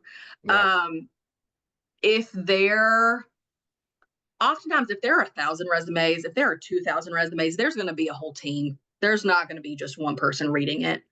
Um, there are circumstances where, let's say there's 1,000 applicants and the recruiter starts the interview process with the first 10 applicants they see that are strong. There is a chance some of those resumes won't be read. If you applied 2 weeks after the job was posted, there's going to be people already in that interview process. I don't Right. want that to deter you from applying because there are going to be roles that have a very low number of candidates, and it doesn't matter if it's a week into it or 2 weeks into it or 3 weeks into it, somebody will still see that resume. But if you are applying to a CRA job with an IQVIA, an Icon, a Cineosa, any of those people, you need to do it within the first day or 2 days to be seen. So there should always be eyes. There should always be, yeah, I don't know why that sentence sounded weird coming out of my mouth. There should always be eyes that are on your resume. But if you are number 972 out of 1,000, there's a good chance nobody's looking at it because there's already going to be folks in the interview process. Absolutely. I actually had just full disclosure when I was a hiring manager for a site director of a company. What I did was, so when I was hiring, as a matter of fact, I actually this I stopped looking for qualified candidates. I started looking for unqualified candidates. Yeah. Yeah, because I'm looking for somebody who doesn't like. So at this point, I'm looking at, okay, I'm seeing 300 resumes. I'm on LinkedIn. I'm like, okay, 300 resumes. I'm just looking for somebody that doesn't. As soon as you don't meet the criteria, I'm like, okay, that's it. So, but somebody that meets it, I'm just skipping over them because I'm like, okay, I'll come back to you. Right. Yeah. So, but I'm looking at those that doesn't mean anything. I'm just kicking them out. Kicking them. Yep. Thank you, Kapa and Vijita. Thanks. I know that their LinkedIn, as a matter of fact, for if your people are recruiting on LinkedIn, the managers are recruiting on LinkedIn, or if you apply on like Easy Apply on LinkedIn, right? Easy Apply means that the application goes direct to the hiring managers who posted the job. They might have not posted that from the company profile, they posted that from their personal profile, Hmm. and it goes directly to their email and also directly to their message count, right? When you apply for the job. So when it goes there and they want to reject you, they have an option, just like what Kathy was saying about the ATS, they have an option of postponing when to actually send you rejection notification, right? They have an option to send. LinkedIn has a tendency to tell them, oh, you want to do like, all right, like 7 days after, like 7 days or 3 days after. Hmm. So people Hmm. actually, so they have a tendency. So the fact that you may have received a rejection 2 hours later doesn't necessarily mean that nobody saw your resume. Or even if you get it 5 days later, doesn't necessarily mean that they saw the resume, right? So it's just the aspect of that. Somebody, yes, this like Kathy said, they always have to look at your resume. Now they're gonna have to make a manual action. Okay, just reject, reject, reject, reject, reject, or they can say, okay, you want to postpone, you want to like do the rejection in the future, but they've already read it today, but they want to reject it in the future, you know. So those are some of the things again that we are experiencing. Hmm. I totally agree. Oh, sorry, Kathy. Yeah, another question was like, does ATS score influence the likelihood of recruiters considering your application? It could, truthfully. I'm not going to lie to you. It could. If the recruiter is a good recruiter, no, it won't. I truth just laying it out there. I think a lot of more junior recruiters who are just not as informed, they have not experienced as much, it could impact on them because they might think it's a more serious um System. or yeah, like a better way to filter people out. But it is, again, it is not accurate, and it should not influence at all. Oh, awesome. I think I just talked about, a little bit about the easy apply. So what's your opinion about easy apply on LinkedIn? Should your candidates complete or go the rest of the company's website? Well, for this, I think if you see an easy apply, then it means that you might need to do the hard work of Googling the company, going to the company website, all that stuff. But as a hiring manager, this is my experience. HR takes about a week or two to create a requisition for a job, to create a job description. So I wasn't very patient as a hiring manager. I wasn't very patient with HR. I'm gonna be honest with you, right? So I told the HR, listen, I'm gonna take the laws into my hands, right? So I will post the job on LinkedIn. I will just start having my candidates coming in to me because I don't want them going through your whole thing. It takes you an hour. It takes you weeks to post the job, to create a requisition. Then you're gonna keep asking me all these questions. Oh, what's the job? What's the offer range? What are you looking for the salary? I'm like, listen, just copy from the one before. It's so easy, right? So because HR takes so long to create a requisition and go through the whole thing, hiring managers would, like myself, would just go online like, listen, I'm gonna post it. I'm just gonna post it on LinkedIn. Now you might go to the company website, you will not find the job because it hasn't been posted yet, right? But the best place is for that hiring for that person who posted that job as for easy apply. Go ahead and apply. Now another thing, this is a big tip that this is like a secret I would share to like internal people. So you're getting this right now. A big tip on that is before you actually apply for your easy apply, before you send your easy application, go ahead and text the job poster, right? Now, texting the job poster, just introducing yourself. The goal is just asking them, hey, my name is Rudy. Just want to check in. I saw you posted this job. I just want to check in you're still hiring for the position. Now, the goal for that is not there for them to reply. The goal for them is for you to get their attention, right? Because as soon as they respond to you, they've already engaged with you. They'll say, yes, go ahead and apply. So now they've known you. they will go ahead and apply. As a matter of fact, this worked perfectly for one of my friends because my friend was a PhD guy looking for MSL position. I saw a job that was posted on MSL that was needed in New York. I'm like, hey. So I texted the job poster. I said, hey, this is my guy. He's a great guy. I think he's gonna be grateful for your role. The job poster responded. I said, yeah, ask him to go ahead and apply. I'm gonna be looking at candidates tonight. So because I sent my friend's profile to the job poster, he's already kind of he already has a name in his mind, in his subconscious. That name is already stored in his mind. So when he's looking at applications, he's gonna be, this is the guy they talked about, right? So once you send a message to somebody to the job poster and they look at, then now when you go ahead and apply, even though it's easy to apply, because they've engaged with you, they kind of have your name as a subconscious, and that may actually favor you in one way or another. Can I piggyback on that? Do you mind if I add something? Yep, totally. Please go ahead. If you open up a job posting on LinkedIn, you can see if it's associated with a human being, right? Like if there's a hiring manager like Rudy who has posted it, you will see them there, and you're very easily able to go to their LinkedIn page, send them a message, all of that stuff. If you do not see a person, that means that it probably was pushed by an ATS system, and you could really go this way or that way. An easy apply, I will tell you, on the inside of an ATS, easy apply, you still get the resume, you still get the core information, but there will be certain questions that have not been answered. Like sometimes easy apply, it won't, like maybe your degree won't auto-populate or something. Like there are just weird things that sometimes won't carry over.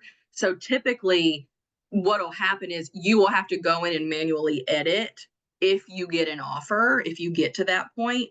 But generally that's been the only thing that I've noticed on the inside of an ATS that is different from someone who has chosen to easy apply versus someone who has gone direct to the company website. Now I will say this too. A hiring manager that has posted something, your easy applies are going direct to them. So it's not going to an ATS at all. So just know on the back end, you're still going to have to put your information into an ATS at some point. Right. Those are really the biggest differences there. Yeah, I agree. So you want to another one? We have 80. Can you imagine we're answering this question? It's not, they're not going away. We have 82 more questions. Okay. We'll just, I'll keep answering. I'm fine to just keep answering. So I think I have another meeting that begins in like 40 minutes. Oh, so I think, yeah. So we have 40 minutes to keep hitting at it. Okay. So is not answering a salary question frowned upon? I tend to not answer this question as I believe salaries are negotiable during the interview process. This is a hard one. This truthfully, I'm going to give you my answer, and I'm going to try to give you a broad answer so that you can see different avenues through it. But this is going to depend on every single company that you apply to. It's going to change. There are going to be some companies that are okay with it and some companies who are not. As a general rule of thumb, I frown upon it. Yes. I also, as a general rule of thumb, I do post my salary ranges in the job postings. So I want to know where you sit within that range. It is tough because salaries are negotiable in a lot of scenarios. In a lot of scenarios, they are not negotiable. It is best to be honest and straightforward throughout the whole process. I will tell you, if you lie, and this is different than not answering, right? If you lie, it's not going to go well if they give you an offer and then you come back and say, no, I want A, B, and C, whenever you told them in the beginning that it was different. My thought is, if the salary is posted, I would not, like, if there's a $10,000 range that is posted, I would not bank on that range being higher. Right now, with the climate of everything in the world, there's a lot tight right now, especially around revenue. My hiring managers that I work with right now, if the range is $18 to $22 an hour, they're not going outside of that range. Their wallets are tight. It's also going to depend on what level of role you are. If you're a VP, your range is going to be way higher and broader than a lab technician making $17 an hour. Right. So there's no right or wrong way to do this. The best thing to do is to be as honest as possible. And you have to trust that the company's being honest too, right? It goes Yeah. both ways. That's my answer. I would say answer it if you feel comfortable. If you feel uncomfortable, just know if it's unanswered, you might be rejected. That's the risk that you run. Absolutely. We have another one said for a required question that's asked about salary. Is it entering negotiable grounds for network? Is for knockout? I can answer this very easily. Yep. That knockout question is going to be numbers only. You can't type in negotiable. So I would, and typically you can't even type in a range. Typically you have to do like a firm number. Sorry question. And there's another question that follows right after that and say, what if you enter 0000? You're trying to be Yeah, sneaky. so I totally understand. This is a cruddy aspect of the job process. If it's a knockout question, yeah, it's going to knock you out for that. And then, okay, on the other side too, if I get an application and I ask for your salary requirements and you put 0, yeah, you're gonna walk for free. That really doesn't tell me anything. Right. So it's a little sticky no matter which way. Okay, so Sarah, I see you. You've been able to write negotiable and you've seen only numbers. So okay, if they allow letters, write it in. Because if Negotiable. a recruiter sees the word negotiable, that's not a bad thing. It just means, okay, I need to call this person and figure out exactly like what range they're in. I would rather see negotiable. Yeah, I'd rather see You gotta negotiable see than have it negotiable left than blank. 0. I'm sorry, what? You gotta see negotiable than 00. Yeah, okay, this is what you should do. Oftentimes in these questions, there is a question that says, do you want to leave an extra comment? Do you want to leave any extra information? What do we need to know about you? That's where you should write some of this stuff. That's where you should write, I am negotiable on salary. Like put your number in if it requires a number, but then follow up with that open comment and say, listen, I'm very interested in this role. I'm not focused on salary. I am negotiable at this point. Would love to chat further. And that will give the recruiter the information that they need. That's the best route to go. Absolutely. Auto rejection. Are there auto rejections if you don't list a salary? We just talked about. I felt like this last question is just like salary. Yeah, these are very similar. Again, you could be auto rejected for it. It depends on how they have set up the system. The safest bet, go into that question where you can leave an open-ended comment and write a little bit more there. It's not going to save you from an auto rejection if they are looking for that hard number. But recruiters can also go in and look at rejected resumes too. So I don't want you to think that's the end all be all to this. The safest bet is to leave it in the comment. Awesome. Do cover letters matter when you apply for these positions with ATS optimized systems? This is a good one. Nope. They don't matter? So no Nope. cover letter? Nope. I don't know the last time I read a cover letter. Oh wow. That's very interesting. Yeah.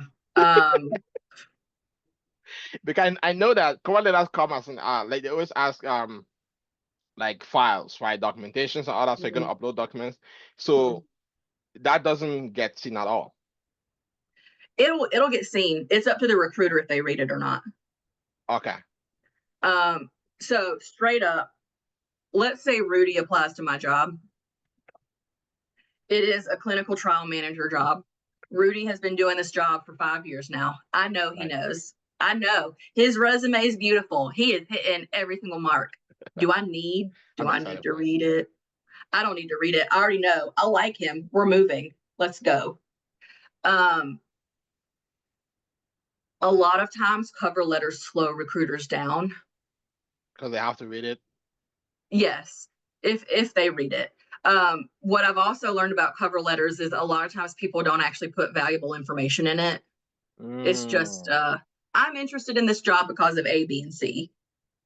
But your resume is telling me what processes you changed. Your resume is telling me how fast your turnaround time was, how many people you had oversight of. Your cover letter didn't do that. Excellent point.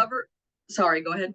No, I was going to say excellent point, because an optimized resume that has all these numeric quantifiable values that presents you as an achiever, not just a doer, covers everything that a cover letter will. Right? And makes the job easier for the recruiter. Now, and I still see roles, and I think a lot of times, like academic roles, they might like to see cover letters. Right. There are certain roles you will see requires a cover letter. So use your best judgment whenever you're reading through a job description if it's actually necessary. And this could change country by country too. So whoever asked this, if you're in a different country, it might be different. But for the most part, I don't see a lot of recruiters saying that they're needed. But again, that's one of those hot debate topics that each recruiter has a different opinion on. Absolutely. How do we answer the desired salary range if this is one of the knockout questions? Again, companies should be putting their salary ranges out there. You should know something just from reading through it. A lot of companies still don't.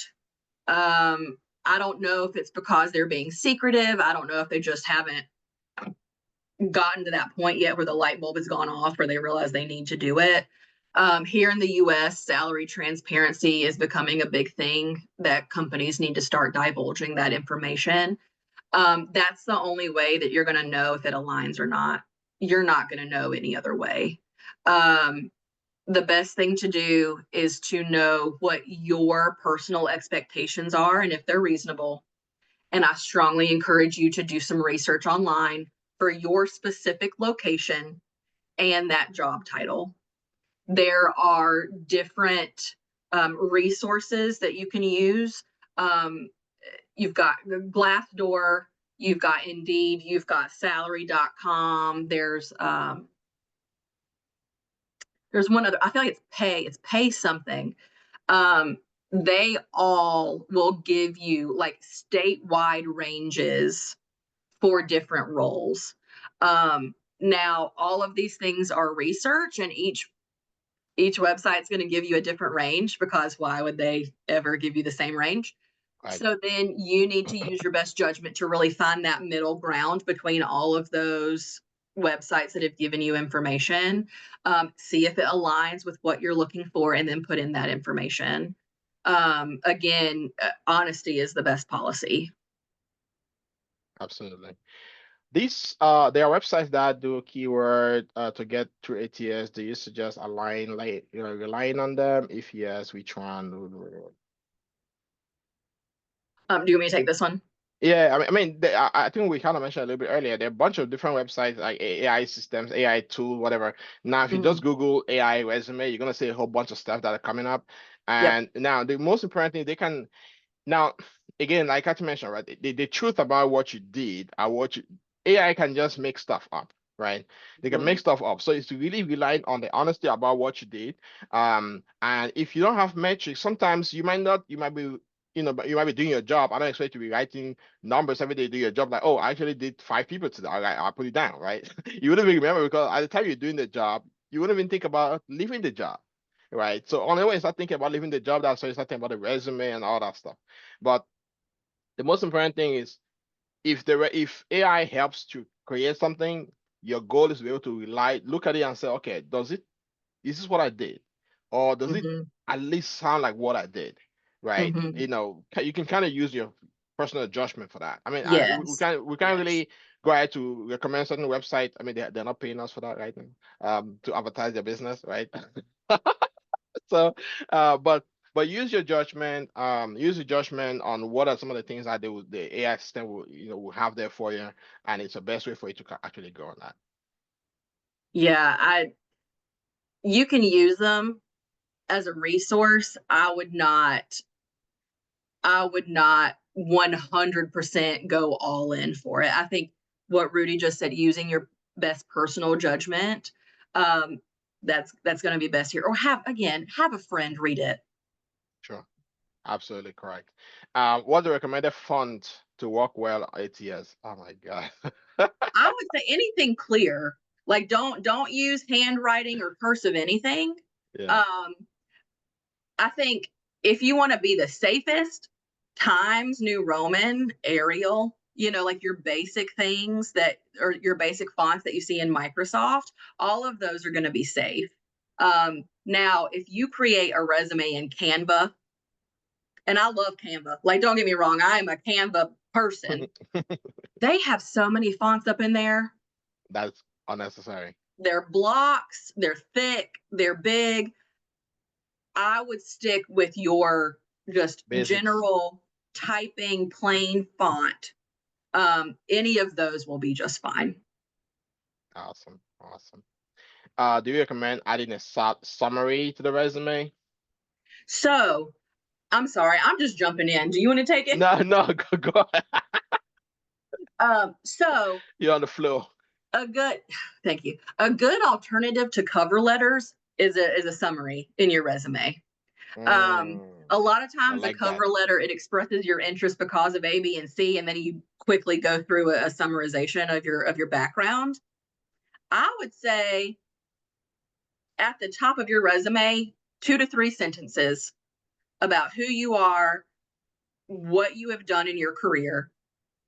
Alternative to a summary, so you could have 2 or 3 sentences, or you could pull out 2 or 3 data points from your resume and have paint the picture with your data points at the top instead of a summary.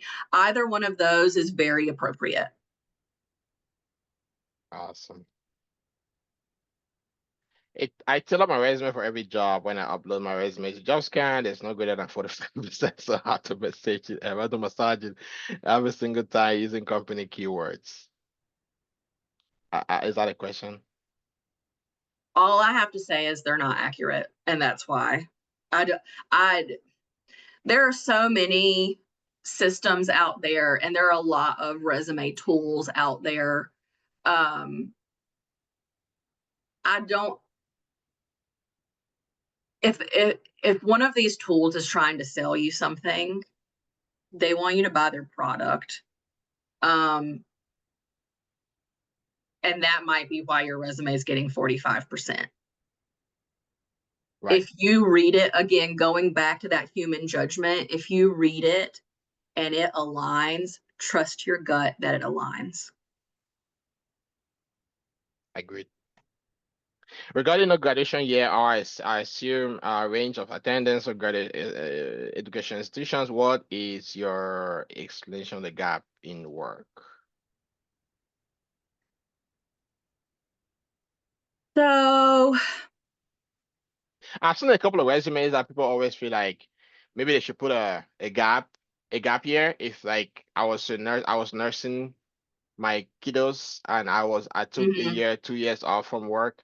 Should I put mhm. on my resume? Does that work? You can. You can. I think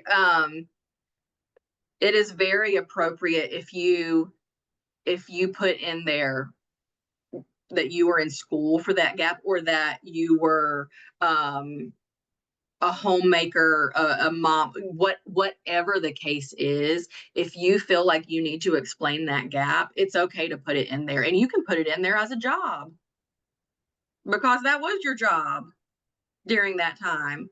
Um, and the graduation thing is to avoid ageism. It is to Correct. avoid associating you with a specific date that could be your age. Um, that's the purpose of it all. So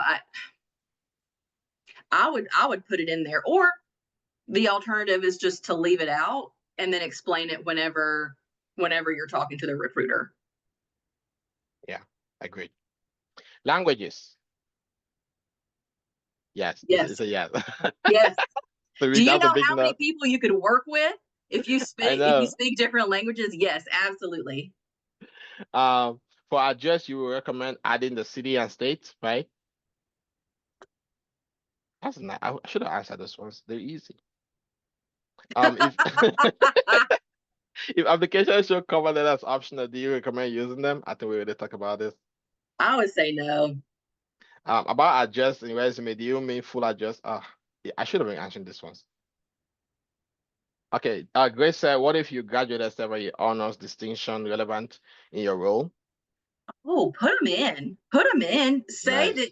that you achieve these things. If you Yeah. have publications, if you have achievements from school, Yeah. put them in. Absolutely. I would just steer away from putting the date next to it. Right. Right. Right. Okay. This one, I remove my graduation year from my resume, but more often than not, I have to re-enter the information in the system after I give them my resume. I bet Tricky. it was workday. I know I better I bet it was workday. calling them out. How we list our alma mater in this case won't look inconsistent if they mention date here for the section. I understand the concern here. Um, I have my university, and I have my degree listed underneath it with no dates. It has not caused me an issue yet. Um, and I see this from somebody in the questions, that even if you remove your graduation date from your resume, the ATS might ask for it. Yeah. If the ATS is requiring it, go ahead and put it in. Um, but I would not have it listed on my resume for everybody to see, because there are going to be people who don't care. There are going to be people who see, oh, they've been a professional for 25 years. Oh my gosh, they know so much. I need them Yeah. on my team. Great. Two very different perspectives. The people that don't want tenured folks are the ones that you're trying to avoid here. But I don't think it would penalize you either, if you don't introduce them at the application form. If it's not required, I would not stress out about it. And whenever it comes down to it, your graduation year, it it's really irrelevant to you getting a job right now. You're either Yeah. qualified or you're not. You went to True. school. It doesn't matter when you went. Right. Another question. So gender, should we opt out for the disclosure of self-identifying questions?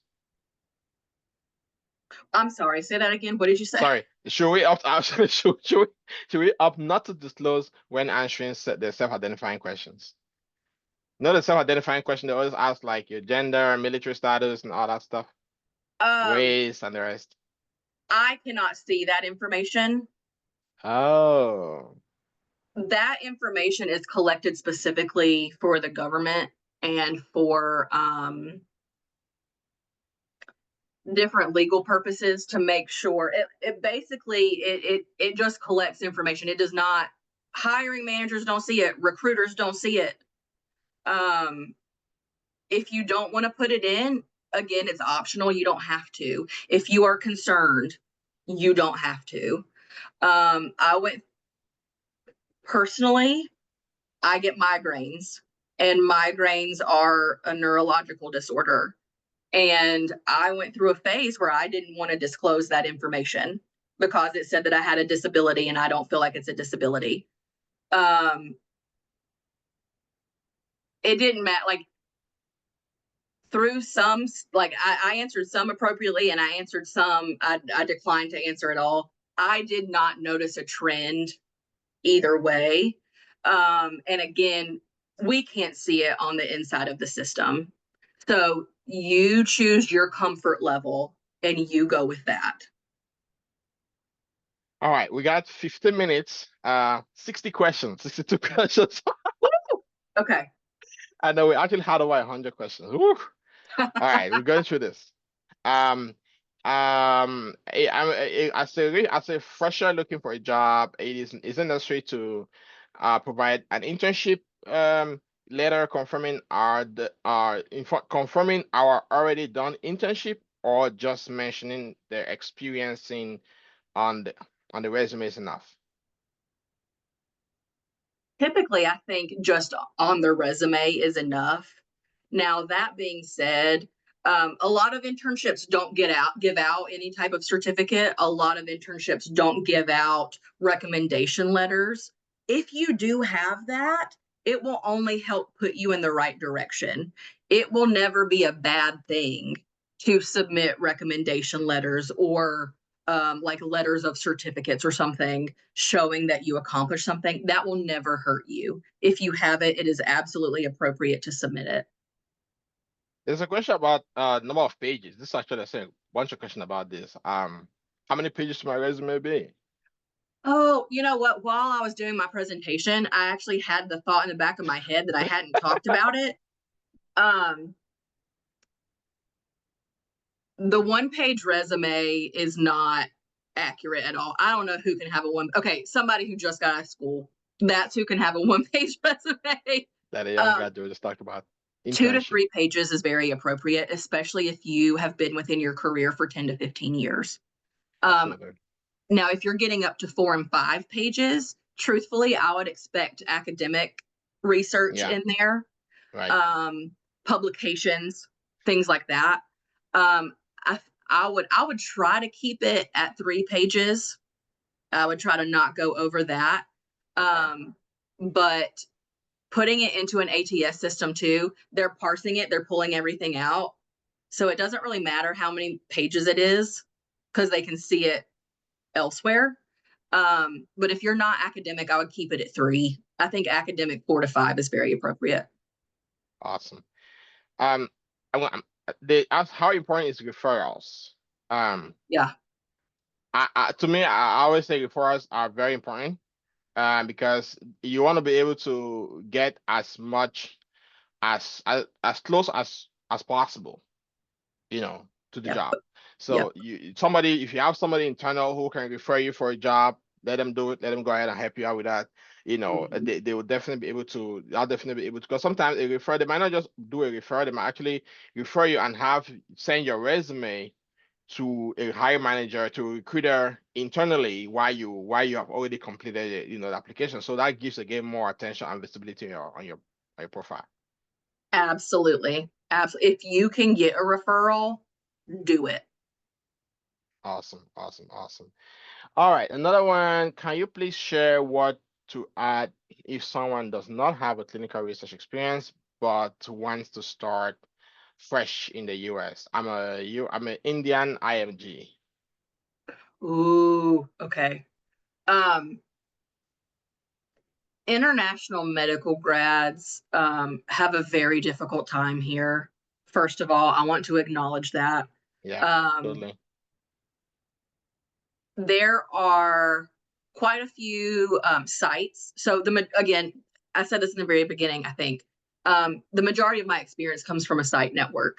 I've worked at multiple. And so typically, whenever I think about roles for an IMG, for example, I immediately start with the site in my head versus Yes. anybody else. True. Me too. IMGs make impeccable coordinators. Impeccable. Truthfully, might be a pay cut. Your knowledge is so vast. But you can come into a coordinator role and you can hit the ground running. Very And quickly. man, patient care, all the clinical skills already. So that's always where I suggest people start. Oftentimes, and I'm going to say this for anybody who's coming into the US, whether you're an IMG or not, oftentimes you have to start over.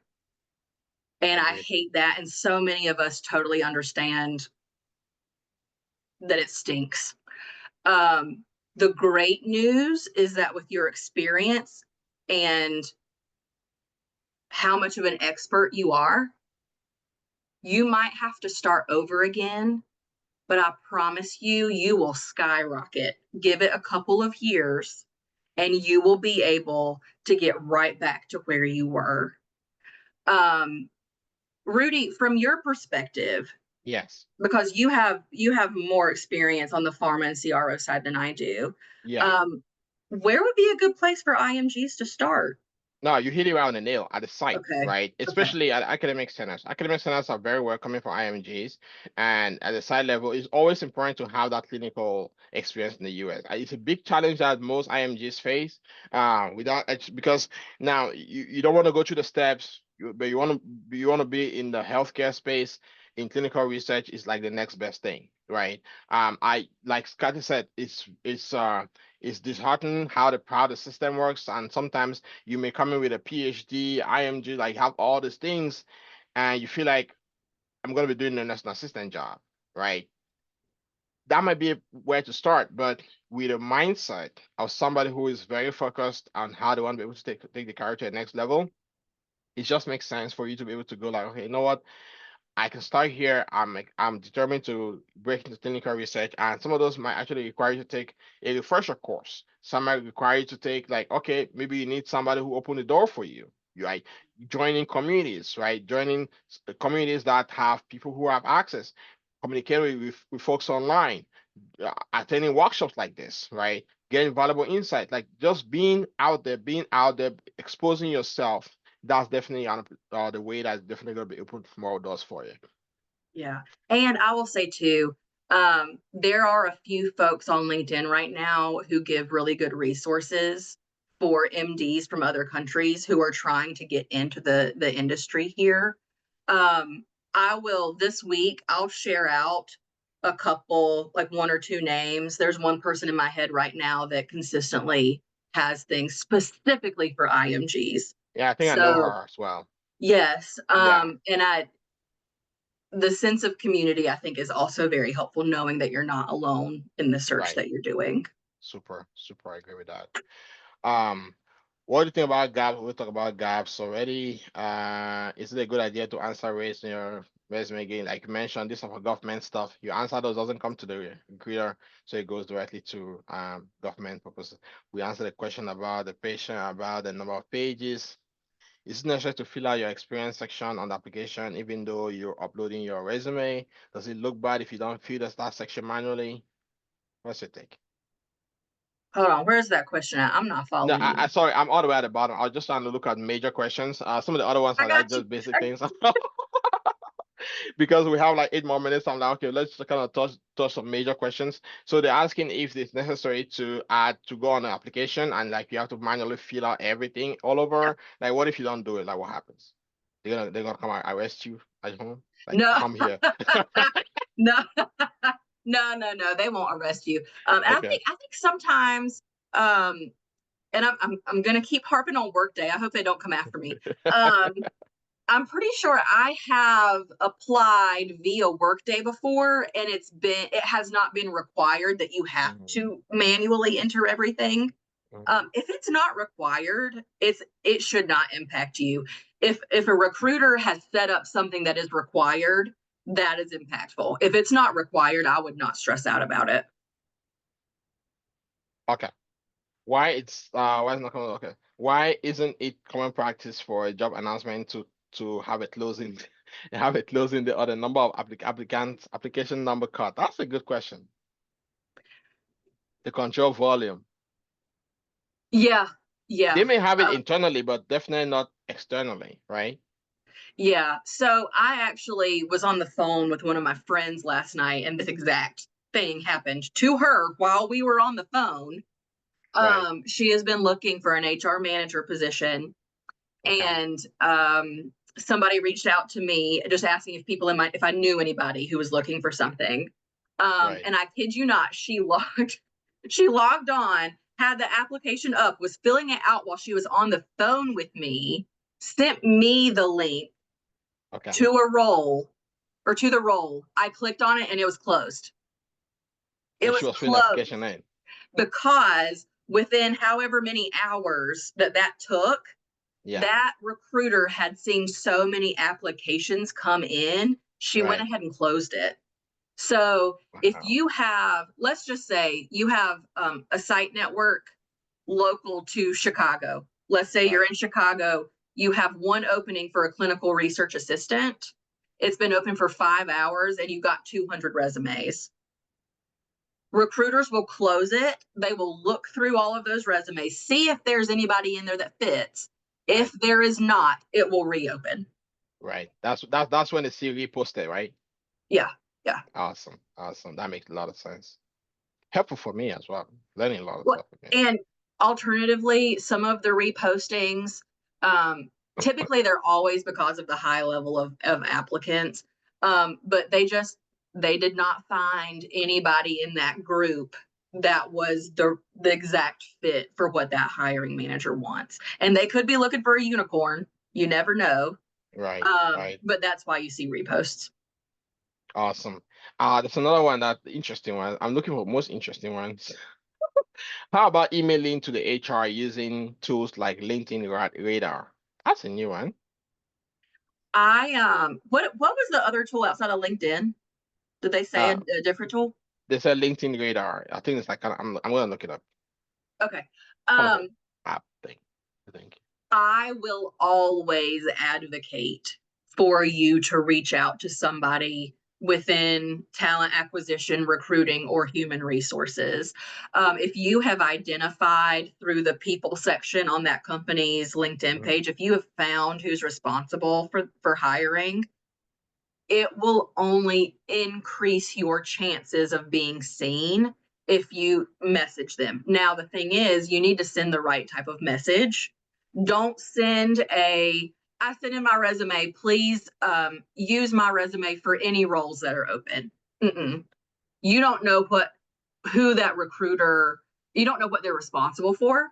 They might just be responsible for two roles and they can't help you on anything else.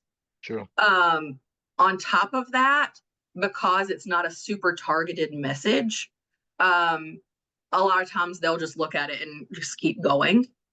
But if you send them a message and say, "This is my experience. I have 5 years of CRA experience. I have um, increased turnaround time or decreased turnaround time by 27%." If you give them those actionable things of why you are the right fit, Yep. it's right in front of their face, and they'll be like, "Okay, I remember you. I'm going to go look at your resume." Yep. It will only help you. It will not hurt you.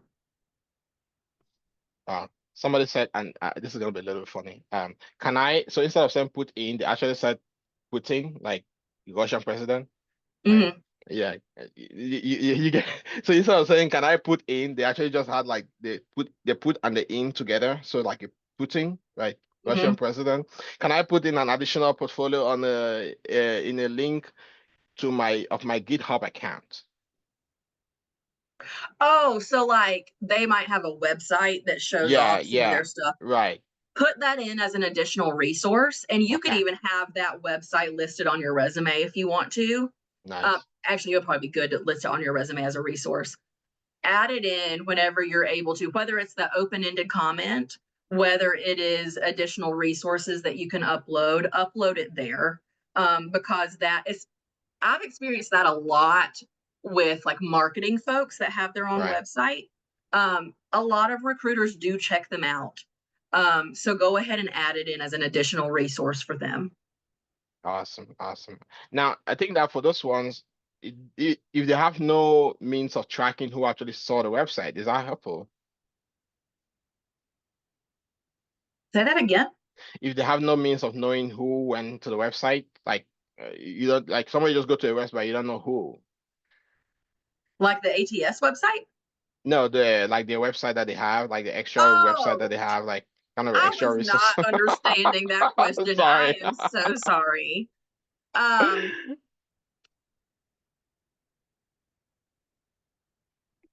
so if they can't track it, Yeah, they can track it. I mean, if they can't track, then they just can't because yeah, if you don't have any means of, because the recruiter wouldn't want to go there and expect you to know that they've been there, right? right, So right. that's I another think thing. that's okay. I wouldn't even worry about the tracking part. Okay, They might not look at it. right, That's their choice. All you can do is provide the resource. right, And you have done your part. absolutely. Guys, we have 2 minutes. 1 minute actually is gonna be 2:15. We've gone 15 minutes extra to answer extra question. We answer our 82 questions. Isn't that amazing? One question that stands out. IMG, I thought we talked about that. One question that stands out. I want to put that in quickly. Um, do we include extracurricular or volunteer experiences? I love it. If it applies to the job, I Right. would, or if it shows leadership capability, yes. Okay. Um, Okay. I personally, I have volunteer experiences on mine because I've worked on a few executive boards locally. Right. Right. And I believe that shows leadership skill, so that's why I True. have them listed. I think it would be very appropriate, like if you have specific um, skills that will relate to your job, I would definitely list them out. Showing that you have leadership capability or showing that you are adaptable, any of those things, it's absolutely worth it to add those. Awesome. Awesome. Awesome. Well, guys, thank you so much. This has been an exciting session. If we did not answer your question, it doesn't mean it's not important. It's just that we ran out of time. We've answered about 89, almost 90 questions. Thank you guys so much for paying attention, for being here with us. Maybe we're gonna be doing something again in the future. Nobody knows. I don't know. Kat doesn't know. We'll think about it, right? We'll see. We have time for it. We are gonna be sharing the video. The video link is gonna be coming through email. Maybe maybe by tomorrow. I don't work tomorrow. Maybe by today, by tonight. Right? You're gonna be getting the video recording for this. If you wanna, watch that, knock that off, awesome as well. Thanks so much for your time, guys. Take care and enjoy the rest of your day. Kathy, I'll speak to you soon. Yes, thanks, guys. Have a good Awesome. weekend.